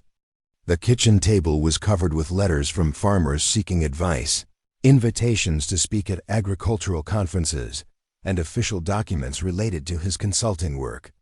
But he looked up with immediate attention when she entered, setting aside his papers with the prioritization of a man who had learned that partnership required constant tending regardless of external demands. "How did the girls do with the compound interest problems?"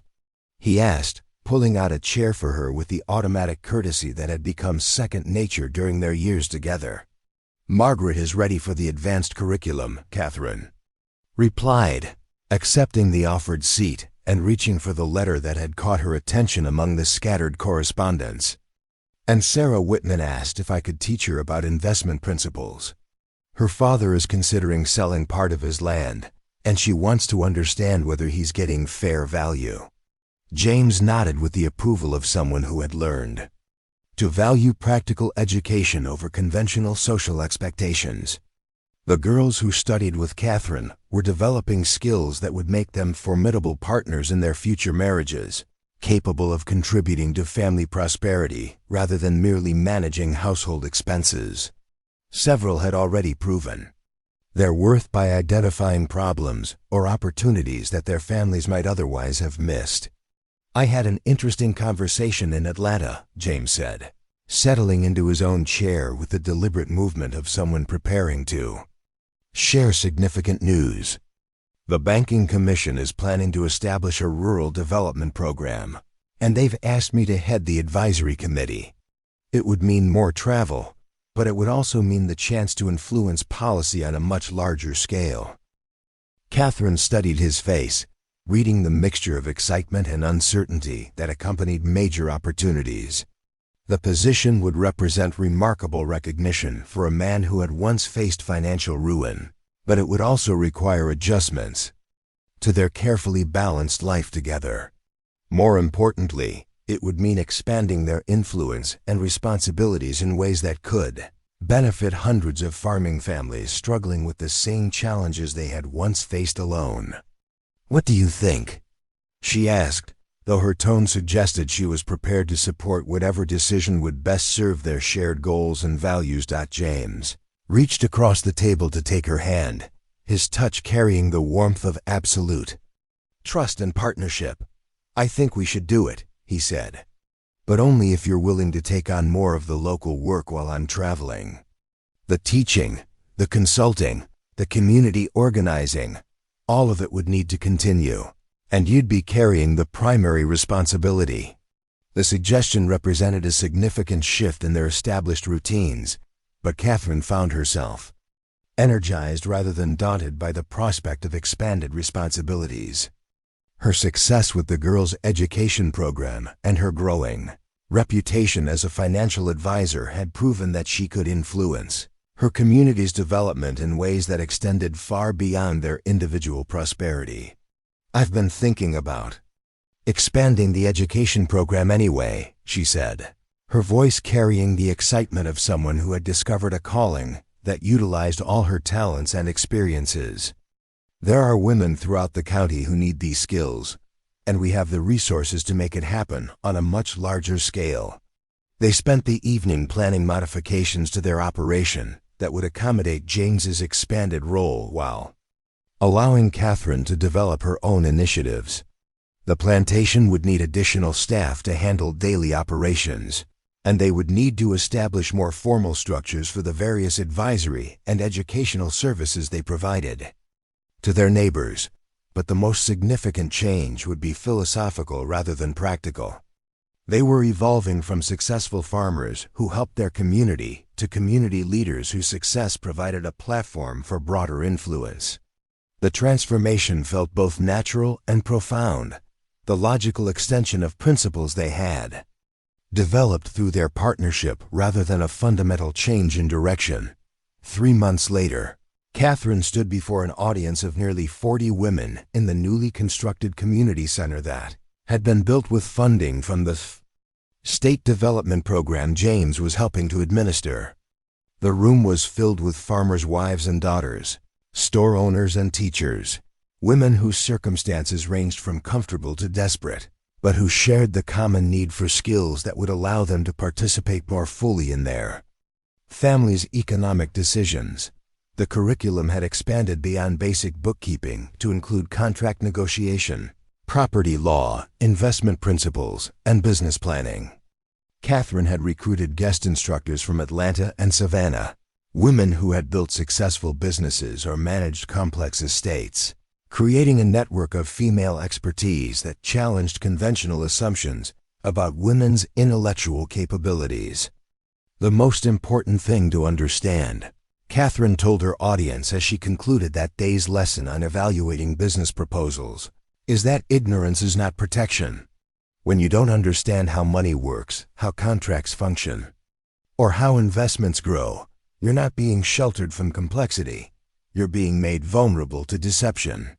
The words carried particular weight coming from someone whose own experience had proven that financial literacy could mean the difference between safety and catastrophe, between partnership and dependency. Several of the women in her audience had already used their new knowledge to renegotiate unfavorable agreements or identify opportunities their families had previously overlooked.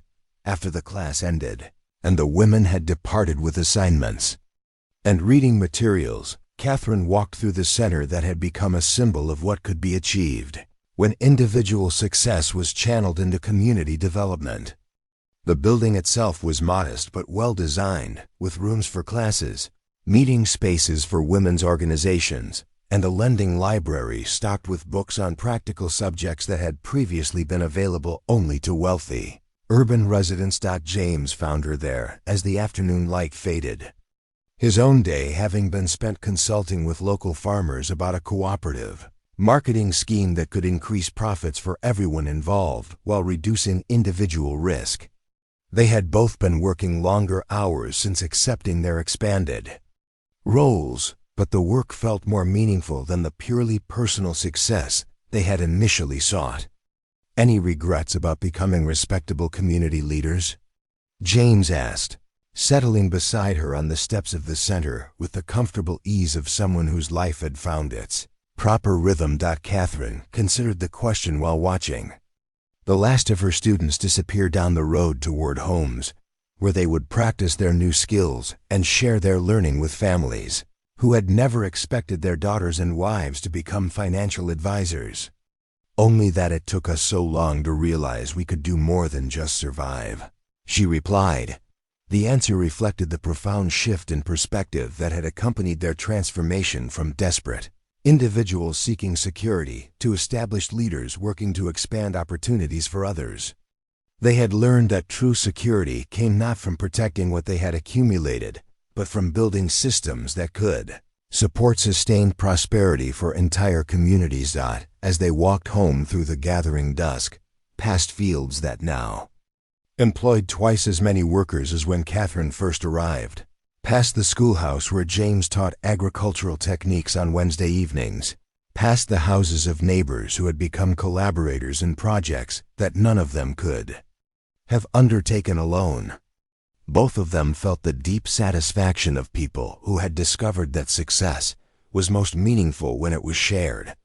Their marriage had begun as a practical arrangement between strangers seeking mutual benefit, but it had evolved into something far more significant, a partnership that had proven capable of transforming not just their individual circumstances, but the fundamental possibilities available to everyone around them. They had learned that love was not just about finding someone to share happiness with, but about building something together that made happiness possible for others as well. The house that awaited them glowed with warm light, welcoming them home to rooms that reflected their shared history and common purpose. But more importantly, it stood as the center of a network of relationships and initiatives that would continue to grow and influence lives long after they were gone. They had built not just a successful marriage, but a legacy that would outlast any individual triumph or failure. In the years that would follow, historians would note the Montgomery Plantation as an early example of rural development programs that combined agricultural innovation with community education, and social reformers would cite Catherine's Women's Education Initiative as a model for expanding economic opportunities in traditional societies. But for Catherine and James themselves, the most important measure of their success would always be the simple fact that they had found each other, chosen each other, and built something together that was larger and more enduring than either could have achieved alone. Their story had begun with two broken people seeking shelter from storms that threatened to destroy them individually, but it had become proof that the right partnership could transform personal survival into community prosperity, private happiness into public service, and individual healing into lasting social change. It was a love story that had grown beyond romance into something that touched the lives of everyone lucky enough to witness what two people could accomplish when they committed themselves not just to each other, but to the principle that true success meant lifting others as they climbed. 5 years after Catherine Montgomery first stepped off the train in Millfield Valley, a young woman named Elizabeth Thornton stood at the same depot platform, clutching a worn copy of A Lady's Guide to Financial Independence, the handbook Catherine had published the previous year that had already become required reading in women's academies across 3 states. Elizabeth's story was different from Catherine's. She was fleeing poverty rather than wealth, escaping ignorance rather than criminality, but the same determined hope that had carried Catherine through her darkest moments now sustained another generation of women seeking transformation. The handbook itself represented a revolution disguised as respectability. Written in the precise, authoritative tone that Catherine had mastered during her years of teaching and consulting, it covered everything from basic arithmetic to complex investment strategies, but more importantly, it challenged the fundamental assumption that women should remain financially dependent on male relatives. The book had been quietly banned in several conservative communities, which had only increased its underground circulation among women hungry for the knowledge it contained. Elizabeth had saved for 8 months to afford the train ticket that brought her to Millfield, working as a seamstress in a Richmond factory where 12-hour days barely provided enough income for basic survival. But she had read about the Montgomery Institute in a letter her cousin had smuggled out of Georgia, describing an educational program that promised to teach women skills that could transform them from economic burdens into valuable partners. The possibility of such transformation had seemed worth any sacrifice. Catherine found Elizabeth standing uncertainly beside the depot's baggage claim, her cheap carpet bag and worn shoes marking her as someone seeking opportunity rather than fleeing abundance. There was something familiar in the young woman's posture, the careful balance between hope and terror that Catherine remembered from her own arrival in Georgia, the desperate determination of someone betting everything on the possibility of change. "Miss Thornton?" Catherine approached with the warm confidence that had become her trademark, extending her hand with the respect due to an equal rather than the condescension often shown to charity cases. "I'm Catherine Montgomery. Welcome to Millfield Valley." The Institute had grown far beyond Catherine's original classroom instruction into a comprehensive program that included dormitory housing, practical work experience, and placement assistance. For graduates seeking employment or marriage partnerships based on mutual respect rather than economic desperation. The campus occupied 40 acres adjacent to the original Montgomery plantation, funded through a combination of state education grants, private donations, and the profits from Catherine's consulting business. Elizabeth's eyes widened as they toured the facilities, modern buildings equipped with the latest educational technology, dormitories that provided private rooms rather than crowded barracks, workshops where women learned everything from telegraph operation to mechanical engineering. This was nothing like the industrial training programs that promised to teach girls just enough skill to make them useful employees, but not enough to make them independent competitors.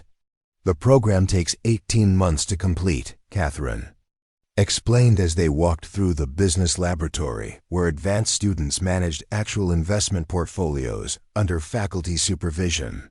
"The first 6 months cover fundamental skills, mathematics, writing, basic business principles. The second 6 months focus on specialization, banking, agriculture, manufacturing, or professional services. The final 6 months combine practical experience with job placement assistance." What made the program revolutionary wasn't just the curriculum, but the philosophy underlying it. Rather than training women to be better wives or more efficient workers, the Institute explicitly prepared them to be economic actors in their own right, capable of starting businesses, managing investments, or entering partnerships, where their financial contributions were valued equally with their domestic skills. Elizabeth had been assigned to share a room with Maria Santos, whose father had sent her from Texas specifically to learn the skills that would make her a valuable partner in his expanding cattle operation. The 2 young women represented different backgrounds, but shared the same hunger for knowledge that would give them control over their own destinies, rather than leaving them dependent on others' goodwill or competence. "My father says the future belongs to families where both husband and wife understand business," Maria explained as she helped Elizabeth unpack her few belongings. "He's seen too many good men lose everything because their wives couldn't help." them recognize problems or opportunities. He wants me to be the kind of partner who can contribute solutions, not just support. The conversation would have been impossible just a generation earlier, when suggesting that women should understand. Complex financial matters would have been considered not just inappropriate, but actively dangerous to social stability. But the success of graduates like Margaret Howell, who had used her institute training to help her husband transform a failing general store into a profitable regional supply business, was gradually changing assumptions about women's intellectual capabilities and proper social roles. Catherine's own transformation from desperate fugitive to respected educator had become a powerful symbol of what was possible when women were given genuine opportunities to develop their talents. Her story was carefully edited in public tellings. The criminal background and violent confrontation were replaced with vague references to difficult circumstances and challenges overcome through determination. But the essential message remained clear. Women were capable of far more than society typically allowed them to attempt. James had evolved alongside Catherine's expanding influence, his role shifting from individual farmer to coordinator of regional agricultural development. The banking commission position had led to appointments on railroad boards, university committees, and state planning councils where his reputation for practical wisdom and ethical leadership made him a sought-after advisor on policies affecting rural communities throughout the South. But their partnership remained the foundation of everything they accomplished publicly. James's success provided credibility for Catherine's innovations, while Catherine's insights informed James's policy recommendations. They had learned to leverage their combined influence in ways that amplified their individual contributions, creating changes that neither could have achieved alone. The evening before Elizabeth's formal enrollment in the Institute program, Catherine and James hosted a reception for new students and their families at the plantation house that had become a symbol of transformation and possibility. The gathering brought together people from across the economic spectrum: wealthy planters who wanted their daughters prepared for modern business realities, middle-class farmers seeking advantages for their families, and working-class parents who had sacrificed significantly to provide their children with opportunities they had never imagined possible. Dr. Sarah Mitchell, the Institute's academic director and one of the first women to earn a doctorate in economics from a major university, delivered the welcoming address that emphasized both the practical benefits and larger significance of the education the students would receive. "You are not just learning skills," she told the assembled young women. "You are proving that intelligence, determination, and proper training can overcome any limitation that society might try to impose based on gender, background, or circumstances." The words carried particular weight, coming from someone whose own career had required overcoming obstacles that would have discouraged less determined individuals. Dr. Mitchell had been refused admission to 4 universities before finding one willing to accept a female graduate student, and had endured years of skepticism from colleagues who assumed her academic achievements must be somehow fraudulent or exceptional, rather than evidence of capabilities that other women might also possess given similar opportunities. Elizabeth listened to the address with the intense concentration of someone understanding that her presence represented not just personal opportunity, but contribution to a larger transformation that would affect countless women who would never have the chance to attend such a program themselves. Every woman who succeeded after institute training would make it easier for others to gain similar opportunities, while every failure would be used as evidence that such education was wasted on female students. As the reception concluded and families began departing for hotels or train stations, Elizabeth found herself standing on the front porch where Catherine and James had once planned their defense against Marcus Hartwell's assassins. The location carried symbolic weight that Catherine had never explicitly discussed, but that somehow communicated itself to the women who studied at the Institute. This was a place where people had fought for the right to build something meaningful, Together, where partnership and determination had triumphed over forces that sought to destroy hope and possibility. "Are you nervous about tomorrow?" Catherine asked, joining Elizabeth on the porch with the gentle inquiry of someone who remembered her own moments of uncertainty and self-doubt. "Terrified," Elizabeth admitted with the honesty that Catherine's straightforward manner seemed to inspire, but also excited. "I've spent my whole life being told what I couldn't do or couldn't learn. Tomorrow I get to find out what I actually can accomplish." Catherine smiled with the satisfaction of someone who had learned that the greatest gift one could offer was the chance to discover untapped potential. "That's exactly the right attitude," she said. "Fear means you understand the significance of the opportunity. Excitement means you're ready to make the most of it." In the years that would follow, Elizabeth Thornton would become one of the Institute's most successful graduates, using her training to establish a network of women's financial cooperatives that provided credit and investment opportunities in communities where traditional banks refused to serve female customers. Her success would inspire dozens of other graduates to create similar innovations, gradually building an alternative economic infrastructure that operated according to principles of mutual support rather than competitive exploitation. But that night, as Elizabeth prepared for sleep in her comfortable dormitory room, surrounded by books and supplies provided by the Institute's scholarship program, she represented something even more significant than future individual achievement.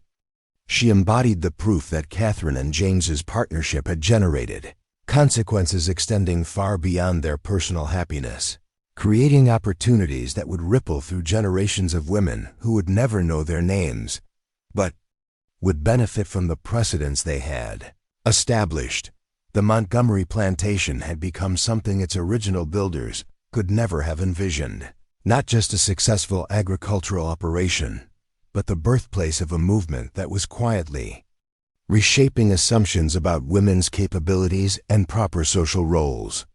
It was a legacy built not through grand gestures or political speeches, but through the patient work of proving, one student at a time, that education and opportunity could transform anyone willing to embrace the challenge of growth. As Catherine and James settled into sleep in the house where they had learned to trust each other completely, they could take satisfaction in knowing that their love story had become something larger than romance. It had become a force for justice that would continue expanding long after they were gone, touching lives they would never know in ways they could never fully measure, but could always trust were making the world more fair and more hopeful for everyone willing to fight for the chance to flourish. 25 years after Catherine Brennan first stepped off that dusty train in Millfield Valley, the Georgia countryside had transformed into something unrecognizable from the isolated agricultural community that had once marked the edge of civilization. The railroad that had once carried 2 trains daily now supported 6, bringing visitors, students, and business delegations to what newspapers across the nation had begun calling the Montgomery Miracle, a rural region that had achieved prosperity through innovation rather than exploitation. The final testament to their extraordinary partnership came not in grand monuments or public ceremonies, but in a simple leather journal that Catherine discovered in James's desk drawer on the morning of his 68th birthday. Her hands trembled slightly as she opened the worn cover, not from age, for at 65 she remained as sharp and energetic as women half her decades, but from the recognition that this was James's private record of their shared journey, written in his careful script during quiet moments. She had never known he was stealing for reflection. The first entry was dated 3 days after her arrival. "She makes the morning coffee stronger than I'm used to, but somehow it tastes better than anything I've made for myself in years. There's something about knowing someone else is awake in the house, moving through the same rooms, breathing the same air. I had forgotten what it felt like to be part of something larger than my own survival."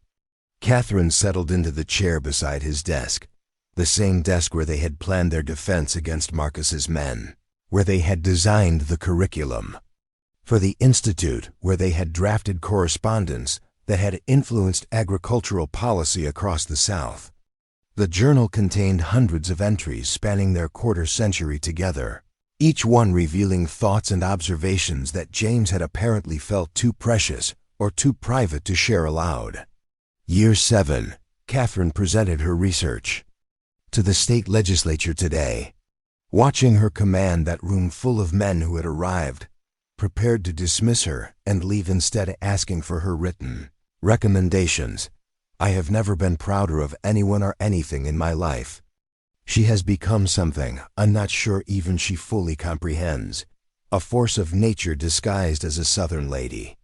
The entries revealed the depth of James's understanding of their partnership's significance, his recognition that they had achieved something far beyond personal happiness or individual success.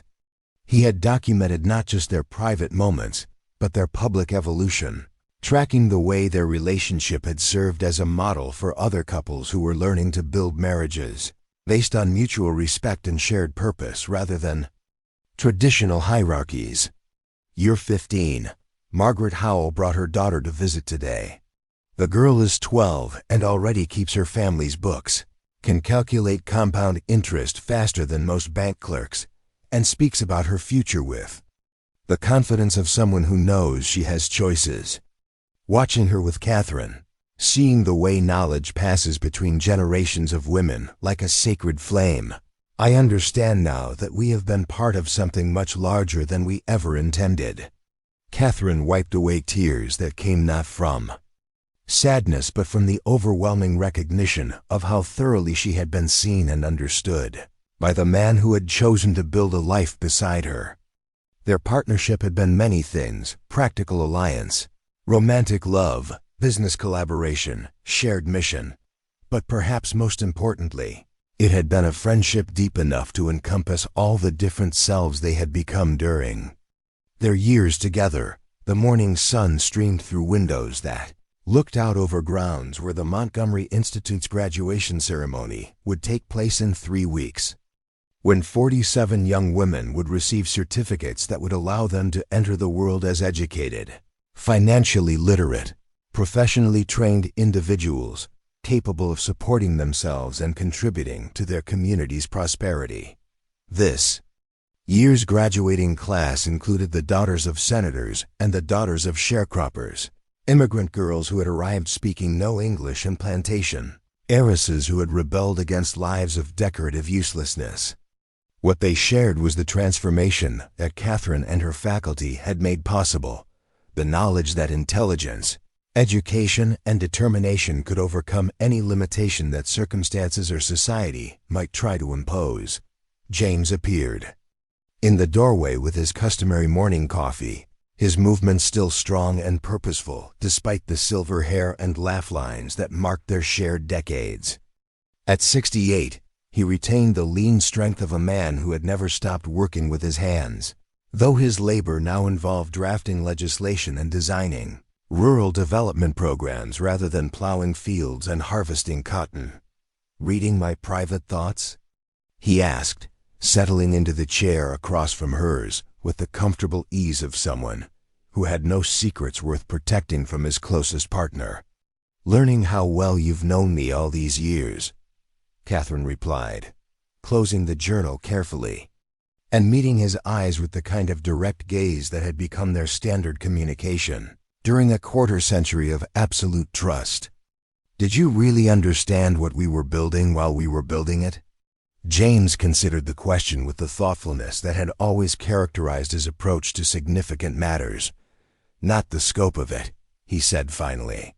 "I knew we were creating something important for ourselves, and I hoped it might help a few of our neighbors.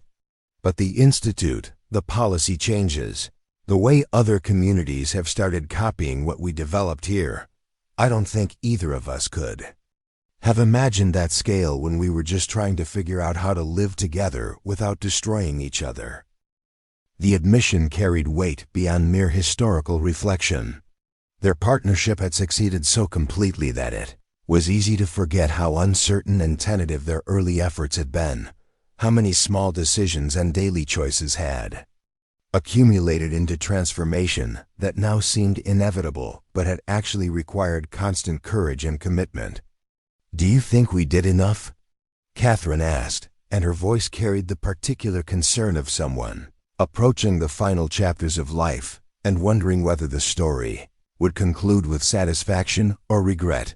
James reached across the space between their chairs to take her hand, his touch carrying all the warmth and certainty that had sustained her through every challenge they had faced together. "Look around, Catherine. Look at what you've built, what we've built together. There are women running businesses across 3 states because you taught them how. There are families that didn't lose their farms because of policies I helped design. There are marriages that work because couples learned from our example that partnership was possible." He paused and his voice became softer but more intense. "But more than any of that, there are people who are living lives they chose rather than lives that were chosen for them, because we proved that 2 damaged people could heal together and become something stronger than either had ever been alone. If that's not enough, then enough is impossible." The conversation was interrupted by the sound of carriages arriving for the day's institute activities, carrying students, faculty, and visitors who would participate in the endless round of classes, consultations, and planning sessions that had made the Montgomery plantation a center of innovation and learning. But neither Catherine nor James moved to join the bustle of activity that surrounded them daily. Instead, they sat together in the quiet sanctuary of the office that had witnessed their transformation from strangers to partners to legends, holding hands across the space that separated their chairs, but had never separated their hearts or minds. Outside, the world they had helped create continued its work of expanding possibilities and creating opportunities. But inside, they simply existed in the perfect present moment of knowing they had loved each other well and used that love to make the world more just. "We should probably join the others," Catherine said eventually, though her tone suggested no urgency about abandoning their private reflection. "Probably," James agreed, making no move to release her hand or rise from his chair. "But let's stay here just a little longer. Let's just be Catherine and James Montgomery, who found each other against impossible odds and built something beautiful that will outlast both of us." And so they remained, 2 people who had discovered that the greatest love stories were not about finding someone to complete you, but about choosing someone to build with, someone to fight beside, someone to trust with your deepest vulnerabilities and highest aspirations. Their story had begun with a desperate woman fleeing danger and a lonely man seeking companionship, but it had become proof that love, properly applied, could transform not just individual lives, but entire communities, entire ways of thinking about what was possible between people who chose to see each other clearly and care for each other completely. In the end, that was their legacy, not just the institutions they had built or the policies they had influenced, but the demonstration that partnership based on mutual respect and shared purpose could generate consequences that rippled through generations, touching lives that would never know their names, but would forever benefit from the precedent they had established. That love, when it was real and deep and practical enough, could indeed change the world. Up next, you've got 2 more standout stories right on your screen. If this one hits the mark, you won't want to pass these up. Just click and check them out. And don't forget to subscribe and turn on the notification bell so you don't miss any upload from us.